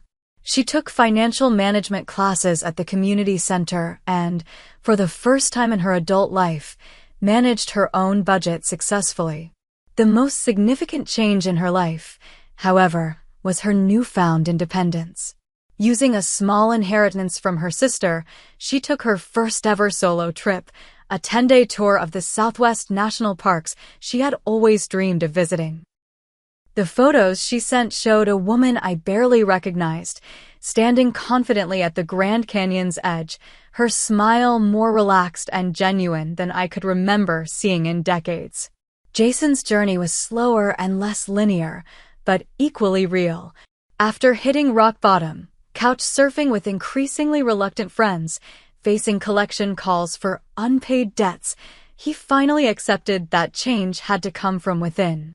He found steady employment at an automotive parts store, work that was neither glamorous nor lucrative but provided stability he had never prioritized before. More importantly, he enrolled in a financial literacy course and, on his therapist's recommendation, began attending Gamblers Anonymous meetings. The gambling addiction he had hidden for years was finally being addressed, one day at a time. Our sibling relationship transformed from competition and resentment to limited but healthier contact based on clear boundaries. We spoke monthly, focused on the present rather than rehashing past grievances. We would never have the close sibling bond depicted in television shows, but we had something more authentic, a relationship based on who we actually were, not who our family mythology had cast us to be. My own transformation was perhaps the most profound. Through therapy and boundary work, I had released the desperate need for parental validation that had driven me for so long. I recognized the strength it had taken to survive my family dynamic, to achieve despite the lack of emotional support, to build a life on my own terms. Where holidays had once been exercises in obligation and disappointment, I now created new traditions based on joy and mutual respect.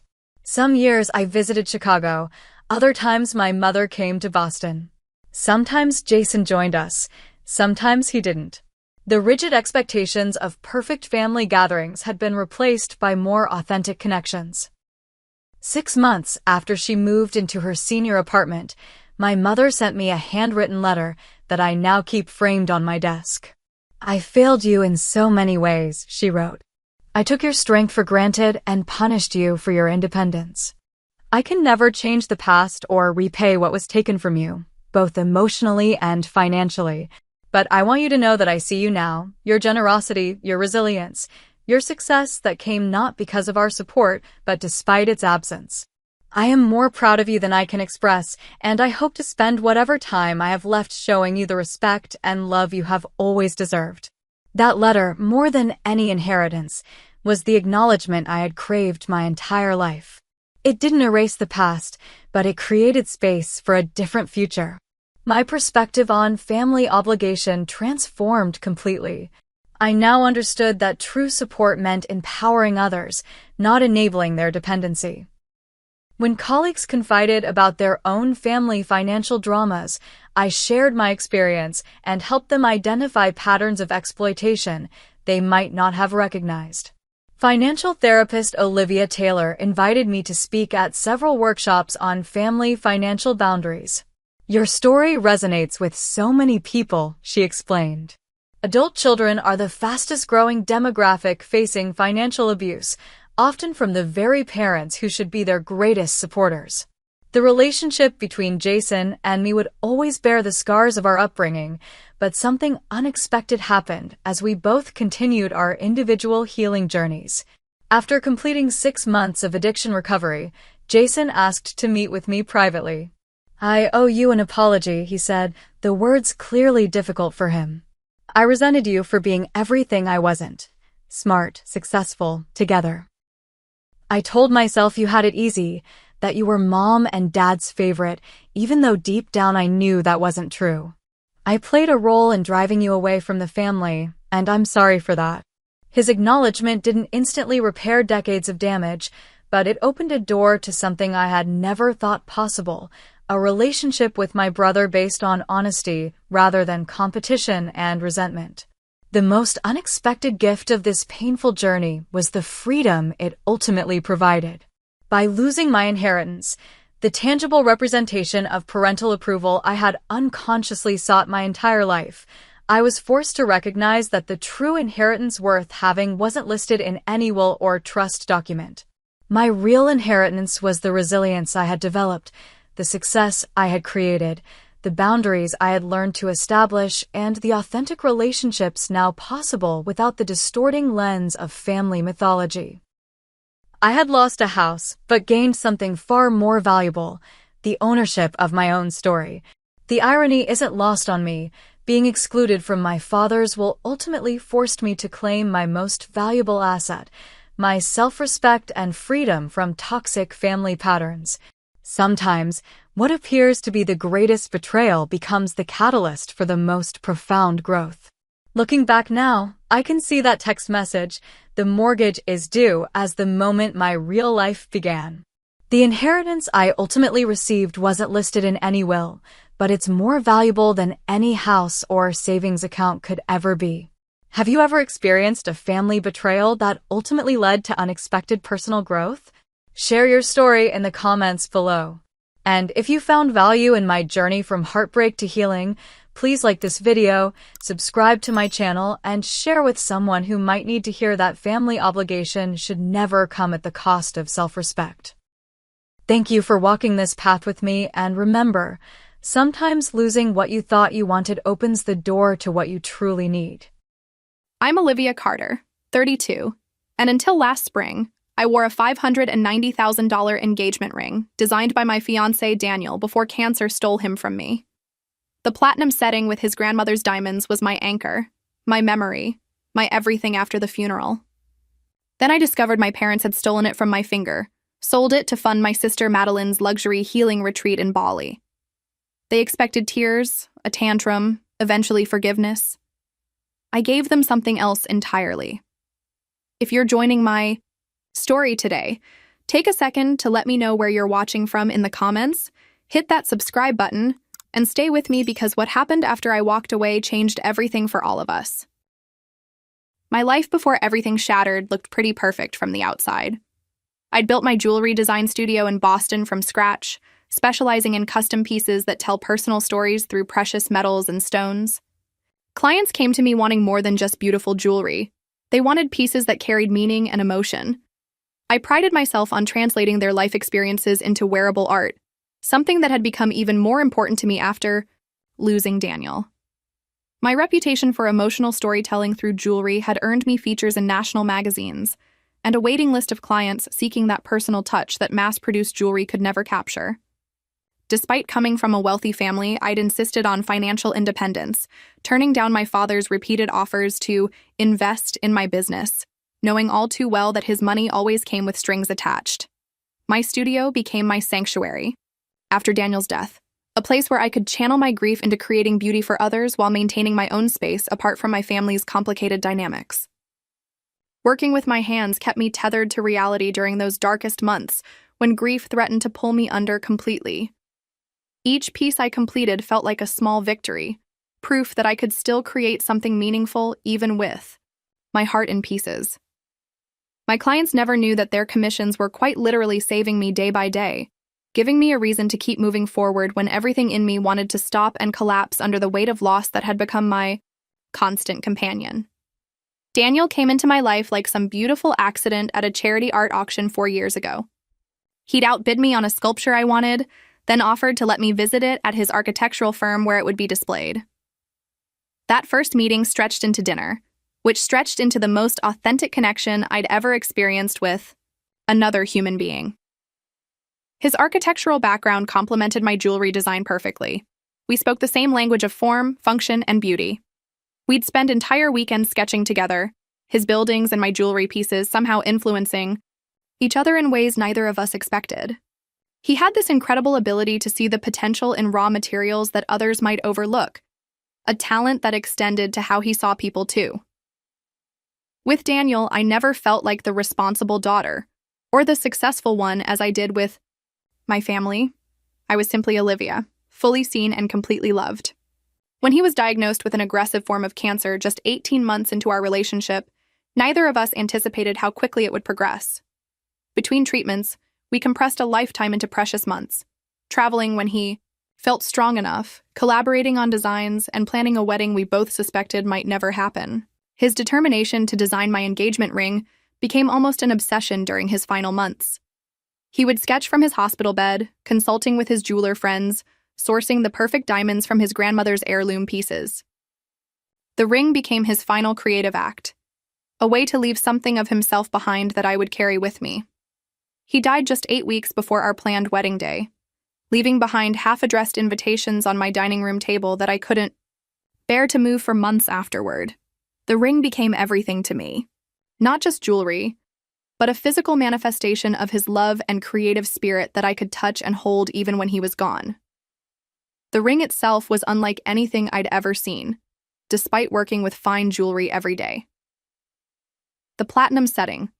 Daniel designed featured 3 main diamonds from his grandmother's collection, arranged in a way that caught light from unexpected angles. He'd incorporated architectural elements that referenced his own design work, making it both a piece of jewelry and a miniature sculpture.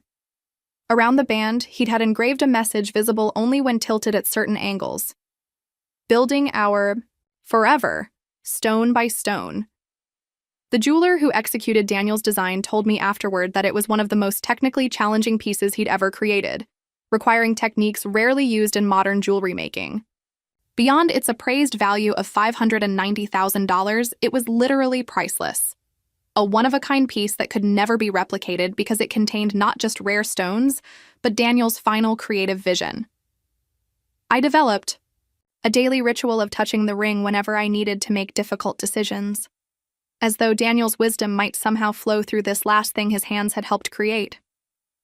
During the darkest days after his funeral, I would wake up panicked in the middle of the night and find myself twisting the ring, its solid presence reassuring me that what we had shared had been real, not just some beautiful dream from which I had awakened.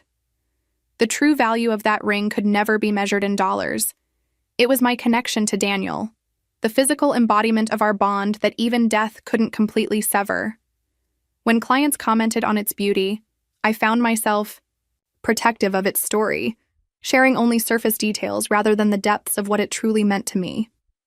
How could anyone understand that this wasn't merely jewelry but a lifeline, anchoring me to a love that continued even after Daniel was gone?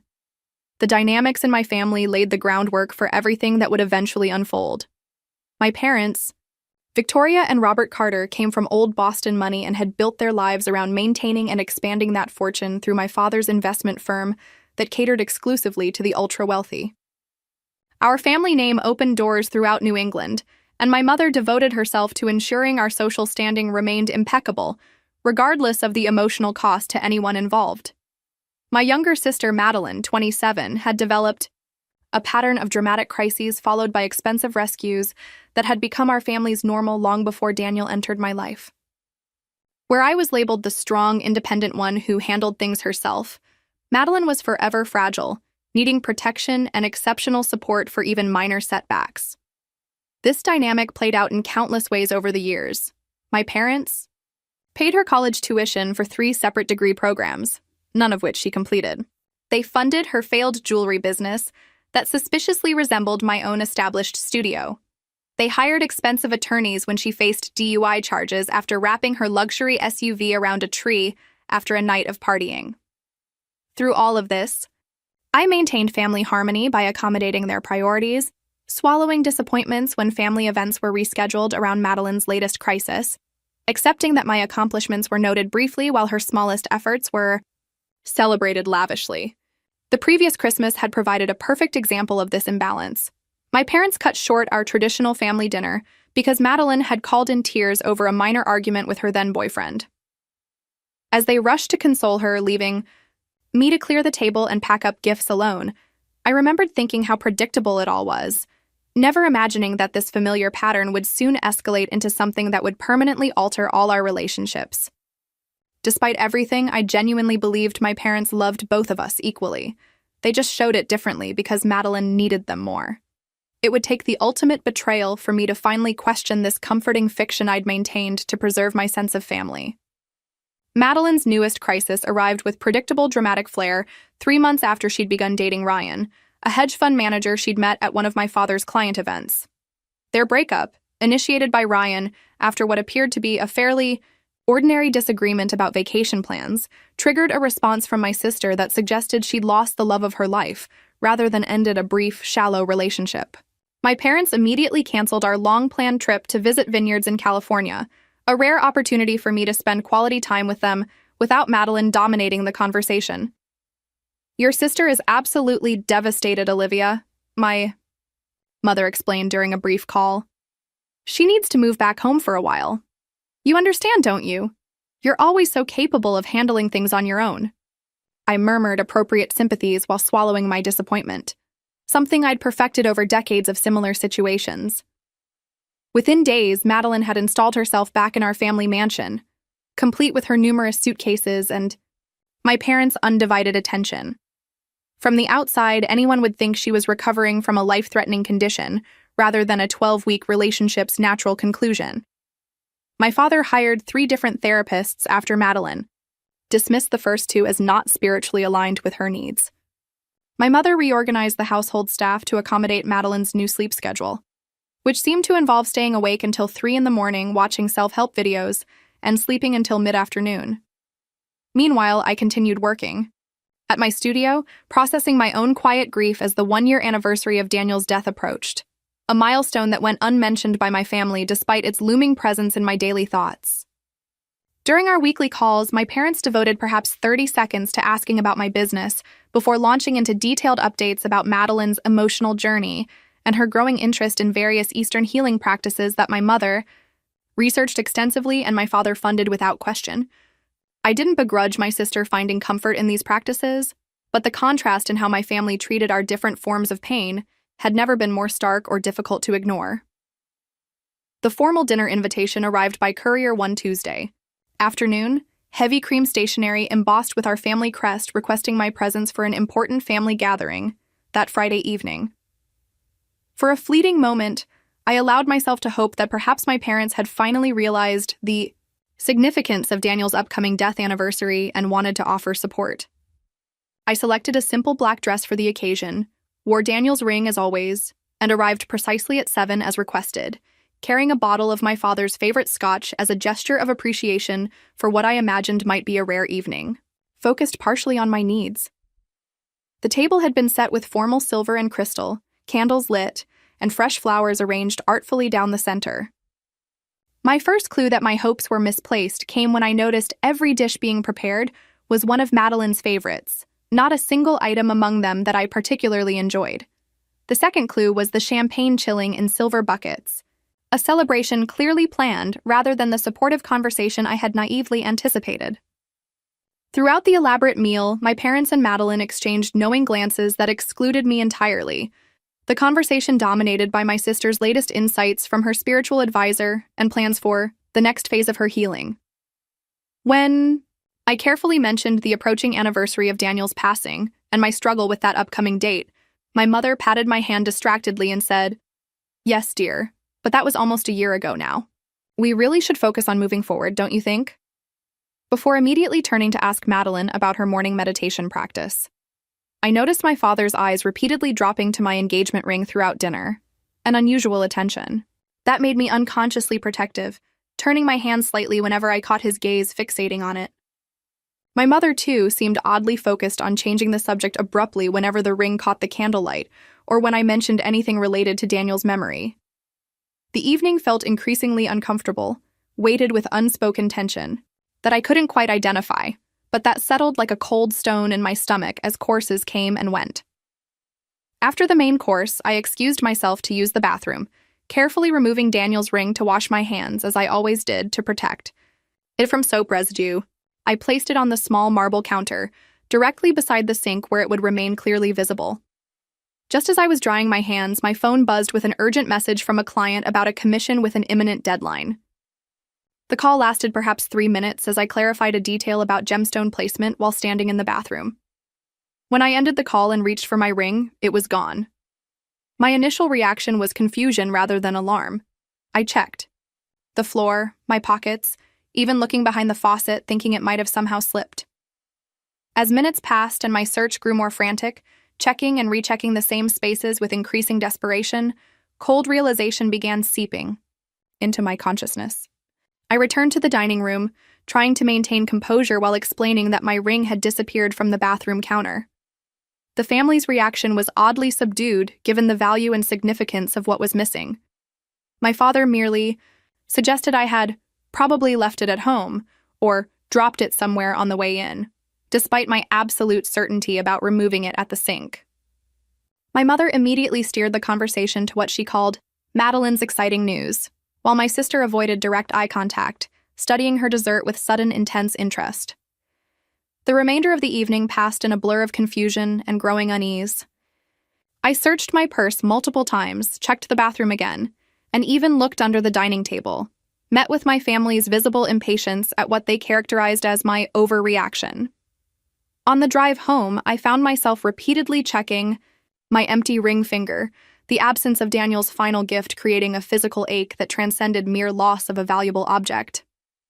Something about the evening's strange atmosphere and my family's unusual behavior left me deeply unsettled, though I still couldn't articulate exactly why their reactions seemed so wrong.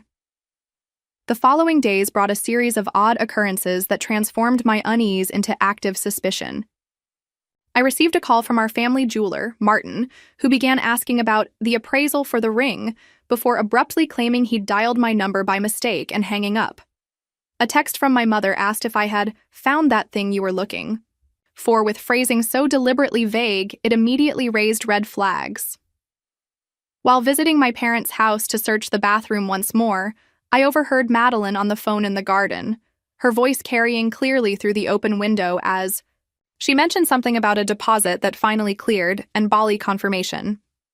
Later that same day, I received an email from my father regarding a family trust reallocation that appeared to have been sent to me accidentally, with language suggesting significant funds had recently been moved between accounts.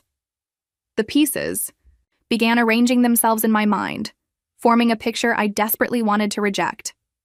The final confirmation came when I ran into Elizabeth, my mother's oldest friend, at a cafe near my studio. After initial pleasantries, she mentioned casually, "I saw your mother at Bergman's last week. Such a prestigious buyer of estate jewelry. Was she helping you with a commission?" Bergman's specialized in purchasing high-value pieces quickly and discreetly, often from families needing immediate liquidation of assets. That night, unable to sleep, I sat in my apartment cataloging every strange comment, every averted gaze from the dinner, every suspicious interaction since. When morning came, I drove back to my parents' house, letting myself in with my key while they were at their country club. In my father's normally immaculate study, I found a glossy brochure partially hidden beneath financial papers. Transcendence, a spiritual healing luxury retreat in Bali, featuring private villas, personal gurus, and yacht excursions. The pieces weren't just falling into place anymore. They had formed a complete picture that turned my blood to ice. With growing dread in my stomach, I launched an active investigation, starting with an unannounced visit to Martin, our family jeweler. The moment I walked into his shop, his normally friendly expression faltered, replaced by nervous tension, as he busied himself rearranging displays. "Olivia, what a surprise! I thought you'd be preparing for your sister's trip." When I asked directly about my missing ring, his discomfort became palpable. He avoided direct answers, mentioning vaguely, "Your mother's request," before claiming a client had arrived for a private appointment, practically ushering me toward the door. His behavior confirmed my suspicions more clearly than any admission could have. Back at home, I accessed our family's shared cloud account, where decades of photos and documents were stored. Searching recent activity, I discovered deleted emails about asset liquidation and private collector arrangements in my mother's recently deleted items folder. Cross-referencing dates with my parents' bank statements, accessible because they'd insisted on keeping me as a signatory in case of emergencies, I found a deposit for exactly $590,000 made 3 days after my dinner at their house. The physical evidence of betrayal hit me with such force that I found myself gasping for breath, hand pressed against my chest as though physically wounded. I contacted James, a jeweler friend of Daniel's who had assisted with creating my ring. His reluctant confirmation was the final piece. "I didn't want to be the one to tell you, Olivia. Your mother brought it in last week with documentation claiming it was family property. Said you'd agreed to sell it to help your sister. The buyer specializes in architectural jewelry pieces. He'd been looking for something with Daniel's influence." As I connected each devastating piece of evidence, my body responded physically to the emotional assault. Waves of nausea, uncontrollable shaking, a splitting headache that persisted for days. Sleep became impossible as my mind continuously replayed every interaction, searching for signs I should have recognized sooner. Unable to contain my emotions any longer, I drove to my parents' house the following morning, knowing Madeline would be alone while my parents attended their weekly golf game. I found her in her bedroom, surrounded by expensive new luggage, carefully packing designer yoga clothes still bearing price tags. Crystal healing books, luxury skincare products, and resort wear covered her bed in organized piles. When she looked up and saw me standing in her doorway, her expression shifted from surprise to a strange mixture of defiance and guilt. "What are you doing here?" she asked, continuing to fold a silk meditation shawl that probably cost more than most people's monthly rent. I stepped into the room, closing the door behind me, and asked with uncharacteristic directness, "Did you know they sold my engagement ring from Daniel?" Her response stunned me with its casual cruelty. Of course I knew. They sold it so I could go to this retreat and finally heal properly. I need this, Olivia. The matter-of-fact way she confirmed my worst suspicions made me physically steady myself against her dresser. When I asked how she could possibly justify taking something so precious from me, her answer revealed the yawning emotional chasm between us. "You don't need a ring from a dead guy anyway. It was just making everyone uncomfortable, watching you cling to the past like that." She proceeded to detail her upcoming 2-month transformation journey, costing $250,000, including a private villa on the beach, personal chef, daily private yoga and meditation sessions, spiritual counseling, luxury spa treatments, and yacht excursions to sacred sites. "Some of us are trying to move forward with our lives instead of dwelling in grief forever," she added, returning to her packing. The final knife twist came when she said, "Honestly, you've been making everyone uncomfortable with all this mourning. Daniel wouldn't want you moping around forever. At least, something good is coming from that ring now." I left her room without another word, physically ill from the interaction, understanding for the first time that the sister I thought I knew existed only in my imagination. With concrete evidence and Madeline's confirmation, I confronted my parents. That evening in my father's home office, a room that had always represented authority and security throughout my childhood. Their initial strategy was outright denial, claiming they had no idea what had happened to my ring. When I presented the evidence I'd gathered, their approach shifted to cold justification.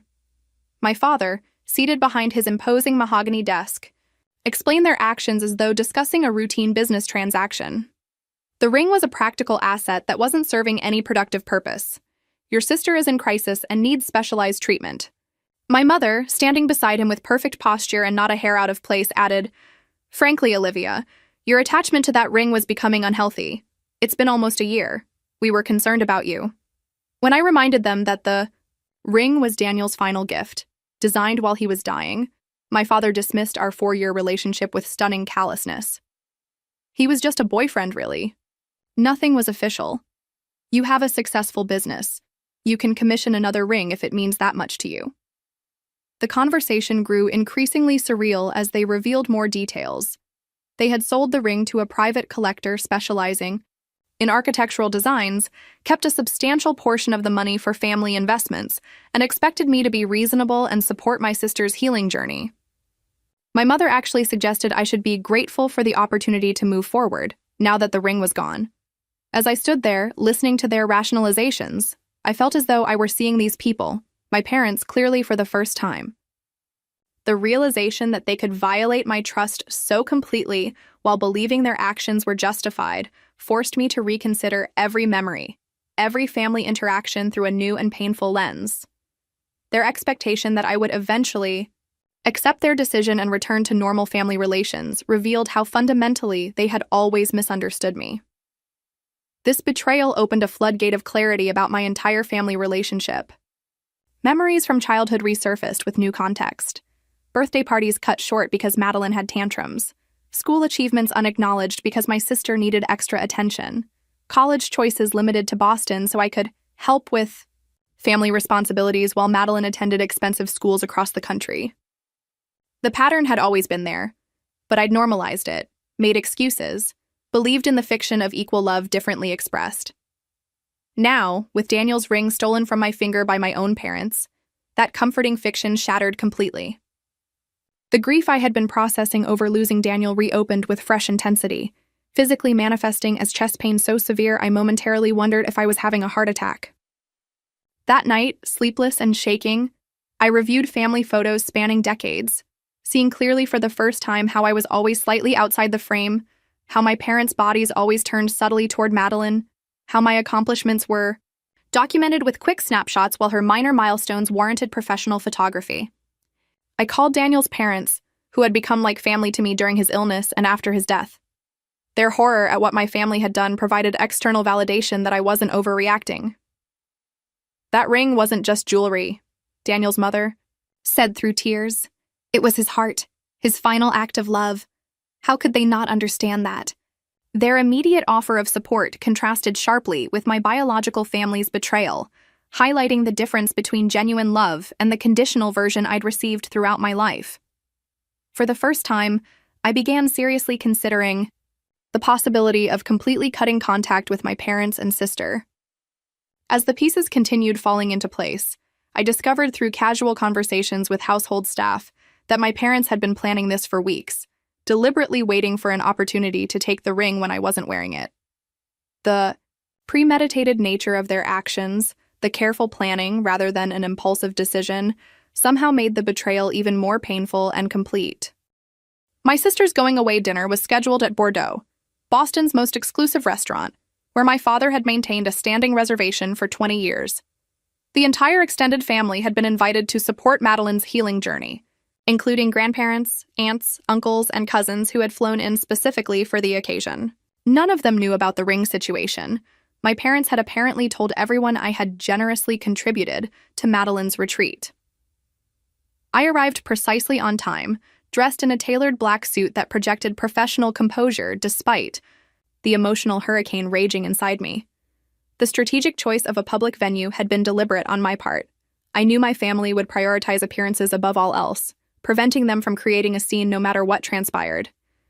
The maitre d' escorted me to our private dining room, where my extended family greeted me with the usual kisses and casual inquiries about my jewelry business.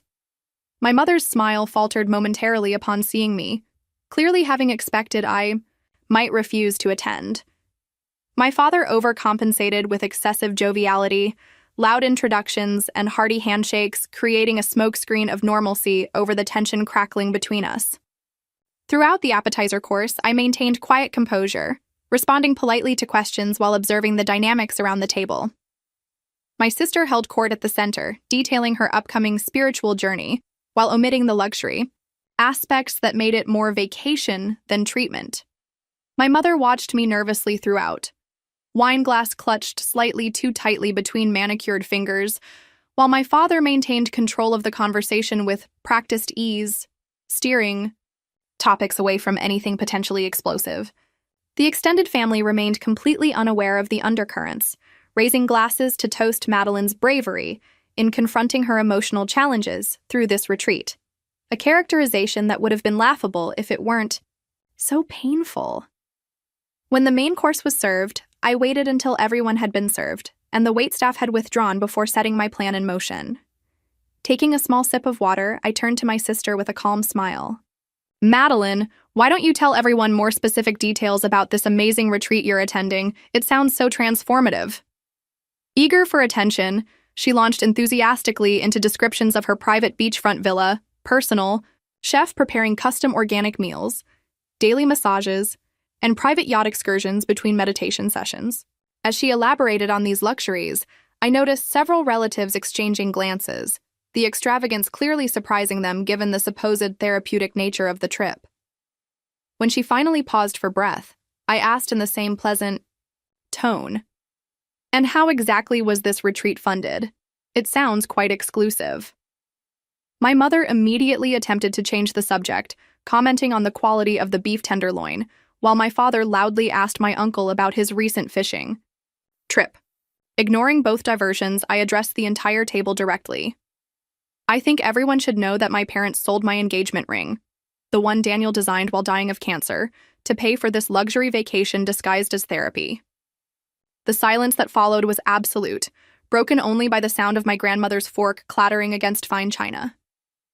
My grandfather, usually so reserved, was the first to respond, turning to my father with disbelief etched across his face.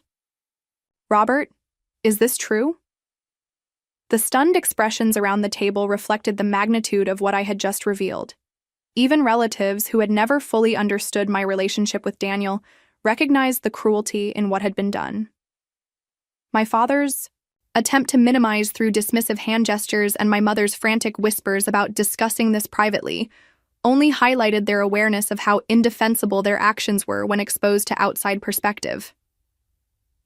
The uncomfortable silence gave way to my mother's defensive admission, her voice tight with controlled anger at having family business exposed publicly. We simply made a practical decision about an asset that was sitting unused on Olivia's hand. The ring was worth nearly $600,000. It made no sense to leave that kind of value locked up in sentimentality when Madeline needed real help.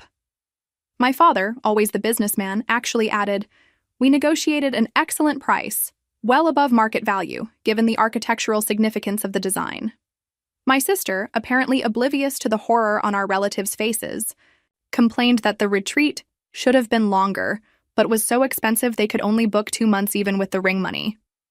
The depths of their callousness revealed itself layer by layer. They told the jeweler the story about Daniel designing the ring during his final days was exaggerated for sympathy. They had planned this for weeks, waiting for the perfect opportunity to take the ring when I wasn't wearing it. They had expected I would throw a fit but eventually get over it like always, and return to normal family relations within a few weeks. As these cruel details emerged through their own words, I watched understanding dawn on the faces of extended family members who had never before witnessed this dynamic so nakedly displayed. My grandmother, who had given several valuable pieces to Daniel for my ring, sat with tears streaming silently down her lined face. This public unveiling of my family's true nature wasn't about revenge. It was about finally allowing the truth to exist in the open after decades of carefully maintained appearances. The breaking point came not with shouting or dramatic accusations, but with my family's unified response to having their actions exposed. "Olivia, stop making a scene," my mother hissed, leaning across the table with fury barely contained behind her society smile. "This special dinner is about supporting your sister, not making everything about yourself as usual." My father attempted to regain control of the narrative, explaining to confused relatives that I was always dramatic about that relationship and blowing things out of proportion. My sister rolled her eyes dramatically, sighing, "See what I have to deal with? She's making my farewell dinner all about her old relationship." When my grandfather attempted to defend me, saying quietly that selling the ring seemed unnecessarily cruel, my father shut him down with surprising aggression, reminding him who paid for his retirement community. In that moment, watching my cheer family close ranks against not just me but anyone who questioned their actions, something crystallized within me with perfect clarity. These people were incapable of recognizing the pain they caused. Worse, they felt entitled to inflict it whenever convenient for their purposes. The realization brought with it not anger, but a strange, profound peace. I wouldn't give them the satisfaction of witnessing an emotional breakdown, or provide them with dramatic scenes to recount later as evidence of my instability.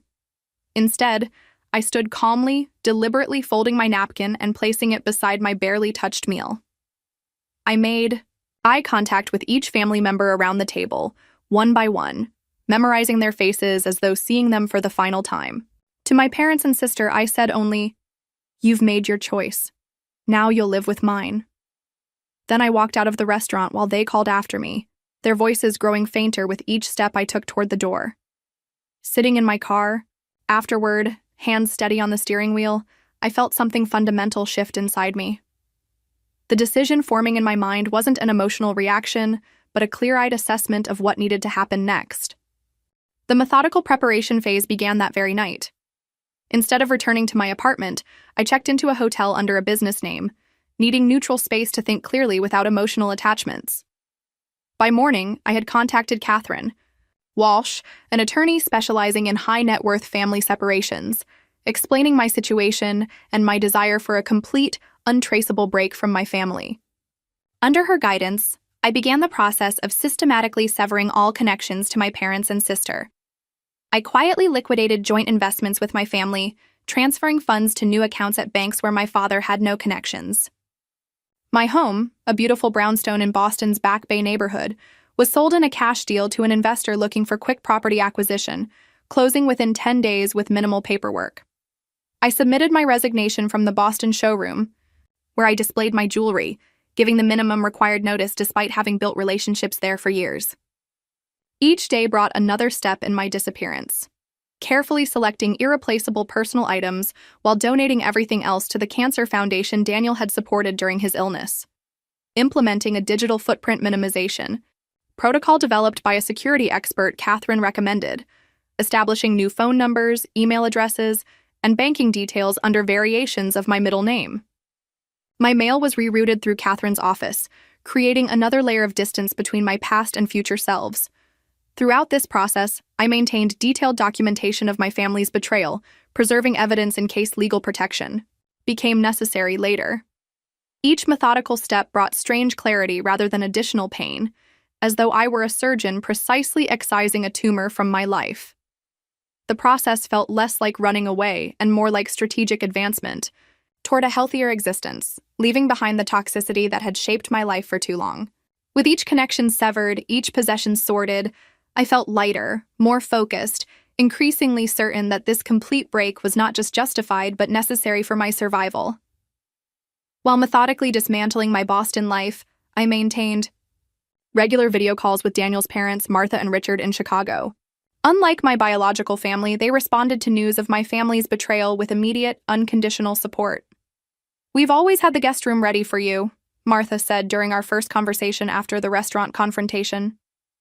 "Stay as long as you need. Forever, if you want." Their home represented everything my family mansion had never been.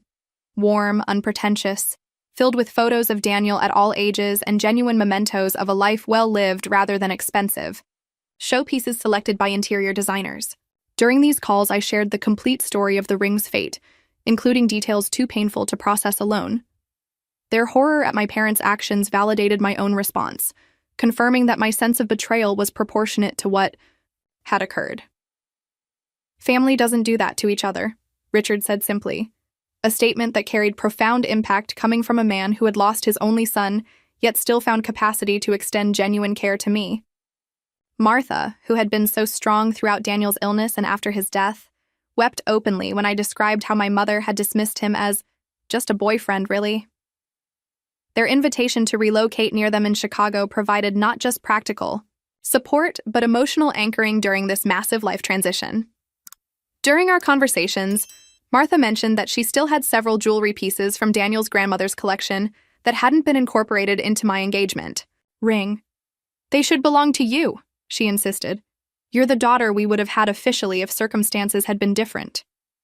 The contrast between this genuine family love and the conditional relationship with my biological family strengthened my resolve to rebuild my life among people who understood the true meaning of connection. With each conversation, I found myself grieving less for what I was leaving behind and focusing more on the chosen family waiting to help me rebuild. The power of my absence began manifesting almost immediately. The first confused text arrived from my parents the morning after the restaurant confrontation. "Where are you?" followed by, "Call us immediately." And finally, "This behavior is completely unacceptable." My sister's contribution was an angry voice message accusing me of ruining her special dinner and making everyone uncomfortable with my dramatic exit. As days passed without response, the messages escalated in both frequency and emotional intensity. My mother's tone shifted from irritation to the first hints of genuine worry. "Olivia, please just let us know you're safe. This silence is unnecessary." My father's approach remained controlling. "This is childish behavior unbecoming of someone your age. Call immediately to discuss next steps." By the end of the first week, my sister's Bali trip had been postponed as the family mobilized to locate me, an irony not lost on me as I continued methodical preparations for permanent separation. Catherine kept me informed of their increasingly desperate attempts to reach me, including hiring a private investigator who found nothing thanks to the careful protocols we had implemented. I maintained complete digital silence, my professional social media accounts deactivated, email autoresponders directing clients to colleagues who had agreed to handle transitions. The day I boarded a flight to Chicago, purchasing the ticket with cash and using my middle name for hotel reservations, I experienced my first genuine sense of freedom from lifelong patterns of accommodation and compromise. The phone in my pocket, silent of family notifications for the first time in my adult life, represented more than just a device. It symbolized my reclamation of personal boundaries after decades of having them systematically violated by those who claimed to love me most. That first night in Chicago, sleeping in Daniel's childhood bedroom surrounded by his books and architectural models, I experienced a complex emotional mixture. Profound grief for multiple losses alongside the first stirrings of genuine liberation, from patterns that had diminished me for as long as I could remember. Information about my family's escalating panic reached me through Emma, my one loyal friend from Boston who knew my location but had sworn to maintain my privacy. "They're absolutely frantic," she reported during our weekly secure calls. "Your father hired some fancy private investigator who's coming up empty.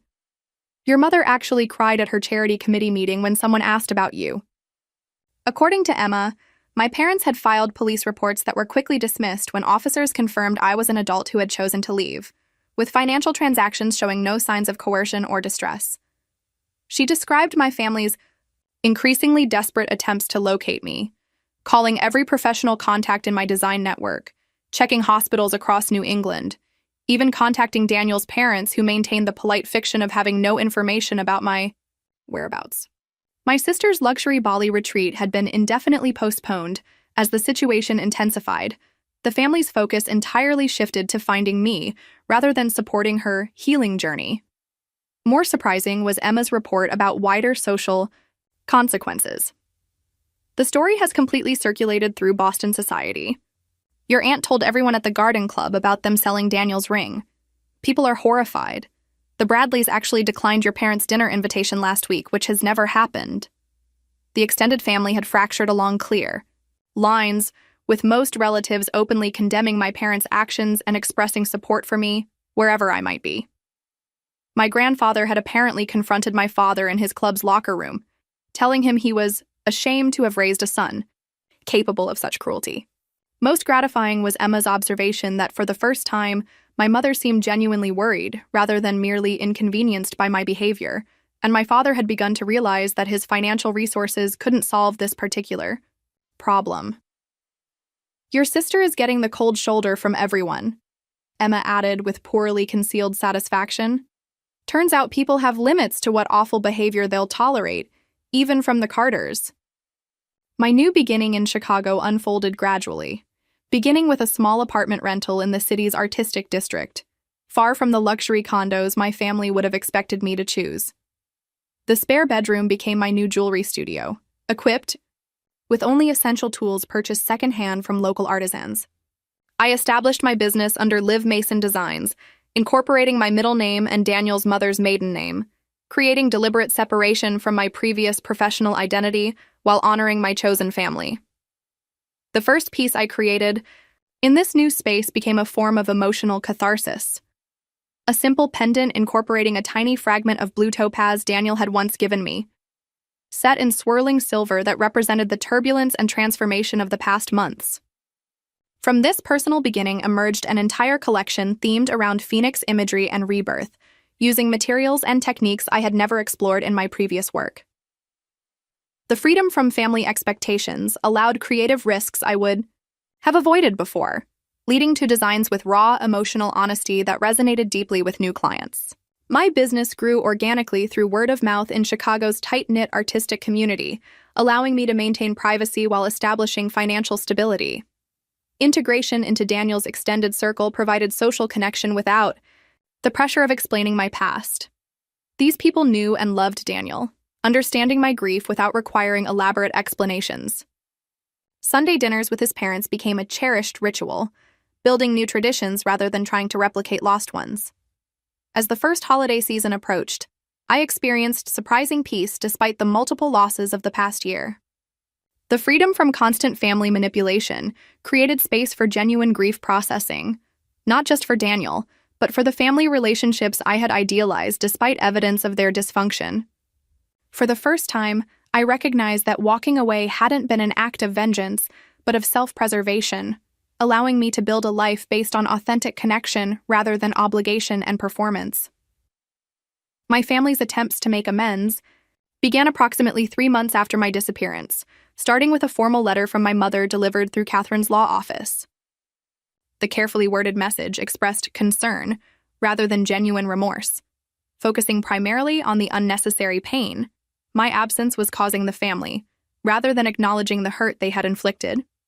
My father pursued a different strategy, attempting to trace me through financial channels and business connections, offering substantial finder's fees to anyone who could provide my location. Most bizarre was my sister's social media campaign about missing my beloved sister, complete with carefully filtered photos of us together and dramatic posts about her ongoing emotional distress due to my unexplained disappearance. Their efforts intensified when the first private investigator failed to produce results, hiring a second with a wider scope and fewer ethical boundaries. Catherine kept me informed of these developments without sharing any details that might compromise my security, allowing me to maintain necessary emotional distance.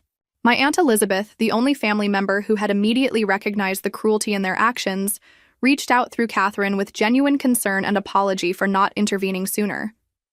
When my grandfather experienced a minor health scare, my parents attempted to use this as manipulation, sending messages through every possible channel about his wish to see his granddaughter before it might be too late. Their most revealing effort came 6 months into my new life, an offer to replace Daniel's ring with one of even greater value and significance, fundamentally misunderstanding that the ring's meaning had never been about its monetary worth. Catherine discovered they had actually attempted to buy back the original ring, offering the collector substantially more than they had received, only to learn he had already incorporated some of the stones into a museum commission. Their continued focus on material solutions to an emotional violation demonstrated how completely they misunderstood the nature of their betrayal and the depth of damage they had caused. I maintained absolute silence despite these escalating offers and emotional appeals, growing stronger through consistent boundaries after a lifetime of compromise. Eventually, my sister's retreat was canceled entirely, the substantial deposit forfeited when the facility refused to reschedule for a fourth time, an outcome that brought me no joy but did provide a certain symmetry to the situation. 2 years after walking away from my former life, I had established myself firmly in my new reality. Liv Mason Designs had evolved from a small home studio operation to a boutique specializing in memorial and transformation jewelry, with 3 employees and a waiting list of clients seeking pieces that honored significant life transitions. I had purchased a comfortable brownstone in a quiet Chicago neighborhood, decorating it with items chosen for personal meaning rather than status or appearance. My integration with Daniel's extended family had deepened beyond mere acceptance into genuine belonging. Holiday gatherings, family celebrations, and regular Sunday dinners provided the emotional foundation I had always sought from my biological family. Perhaps most surprising was the gradual development of a romantic relationship with Michael, a sculptor whose studio adjoined mine in our shared arts building. Our connection had evolved slowly and respectfully, beginning with professional collaboration, before developing into deeper friendship and eventually cautious romantic exploration. He understood without explanation the space Daniel would always occupy in my heart, never attempting to replace or diminish that love, but instead demonstrating how hearts can expand rather than replace. My growing confidence in maintaining personal boundaries manifested professionally as well, with speaking engagements about grief and transformation through creative expression bringing unexpected fulfillment. The foundation I had established in Daniel's name provided scholarships for artists facing serious illness, transforming personal loss into ongoing creative legacy. Financial success beyond my previous Boston business allowed philanthropic involvement that connected me to a wider community of people, valuing authentic expression over social appearance. This new life wasn't perfect. Grief still visited in unexpected moments. Certain songs or scents could still transport me instantly to memories of Daniel. But it was genuinely mine, built on choices that honored my needs rather than subordinated them to others' demands. The woman who had once defined herself primarily through family obligation and professional achievement now recognized her inherent worth independent of external validation or sacrifice. From the smallest fragment of Daniel's original ring design, a tiny diamond I had removed for cleaning just before losing the ring and forgotten in a jewelry pouch, I created something new that symbolized my personal journey. Working with this single stone, I designed a ring incorporating phoenix imagery rising from stylized flames, the diamond positioned to catch light in ways that created unexpected brilliance from different angles. Unlike the original engagement ring, This piece wasn't about romantic connection, but about personal resilience. Not what I had lost, but what I had discovered through that loss. Wearing it became a different kind of daily ritual, reminding me not of absence, but of presence. My own presence in my life, my agency in creating boundaries, my capacity for rebuilding after devastation. The piece gained unexpected industry recognition, winning an innovation award for its technical elements and emotional storytelling, becoming the signature of my transformation-focused collection. Through creating it, I gained deeper understanding about the difference between remembrance and attachment, recognizing that memories live primarily in our hearts rather than external objects. While I would have given anything to have Daniel's original ring back, its loss had ultimately facilitated necessary growth that might never have occurred otherwise. This new relationship with physical symbols of loss extended to other aspects of grief processing. Photographs of Daniel moved from shrine-like positions to integration among images of my current life, representing continuity rather than separation between past and present. My professional work with clients seeking memorial pieces became more nuanced and effective through this personal evolution, allowing me to guide others through similar journeys of honoring loss while embracing continued life. The irony that my parents' betrayal had ultimately led to deeper healing wasn't lost on me, though it didn't justify their actions or diminish the pain they had caused. Reconciliation possibilities emerged gradually, beginning with a letter from my father that showed the first genuine signs of remorse rather than mere inconvenience. I've come to understand that what we did violated something sacred, not just valuable. This communication, arriving on the second anniversary of my departure, differed significantly from previous attempts focused on my return to the family fold. Instead, it acknowledged specific harms without qualification or excuse, suggesting my extended absence had facilitated reflection impossible during our previous contact. Through Catherine, I learned my mother had begun attending therapy specifically addressing her controlling behavior patterns, while my sister had completed an actual rehabilitation program focusing on emotional regulation and empathy development. After careful consideration, I agreed to meet with my Aunt Elizabeth, who had maintained respectful distance while occasionally sending messages of support through Catherine. Over coffee in a neutral Chicago location, she provided context without excusing actions. They fundamentally changed Olivia. Not completely, not perfectly, but significantly. Your absence forced confrontation with behaviors they've normalized for decades. After several such conversations over a period of months, I made the decision to allow limited, conditional contact, beginning with carefully structured phone calls characterized by clear boundaries and expectations. My father's voice, when I finally spoke with him directly, carried unfamiliar humility. We don't deserve forgiveness. We don't expect it. We just want a chance to know the person you've become, on whatever terms you set. My sister's seemingly genuine apology during our eventual conversation acknowledged specific harms rather than general regret. I took something irreplaceable from you because I wanted easy comfort. There's no justification for that. The first in-person meeting occurred in Chicago, on my territory with Daniel's parents present as support, my non-negotiable condition for this step. Watching my mother enter my home without critical assessment of decor or subtle suggestions for improvement represented visible evidence of effort toward change. Maintaining physical and emotional distance while allowing controlled contact created space for potential healing without returning to toxic patterns that had defined our previous relationship. The parallel journeys of grief and family separation taught me lessons about self-worth and boundaries that continue evolving daily. Through losing Daniel and subsequently my family connection, I developed deeper understanding of my value, independent of relationships or others' validation.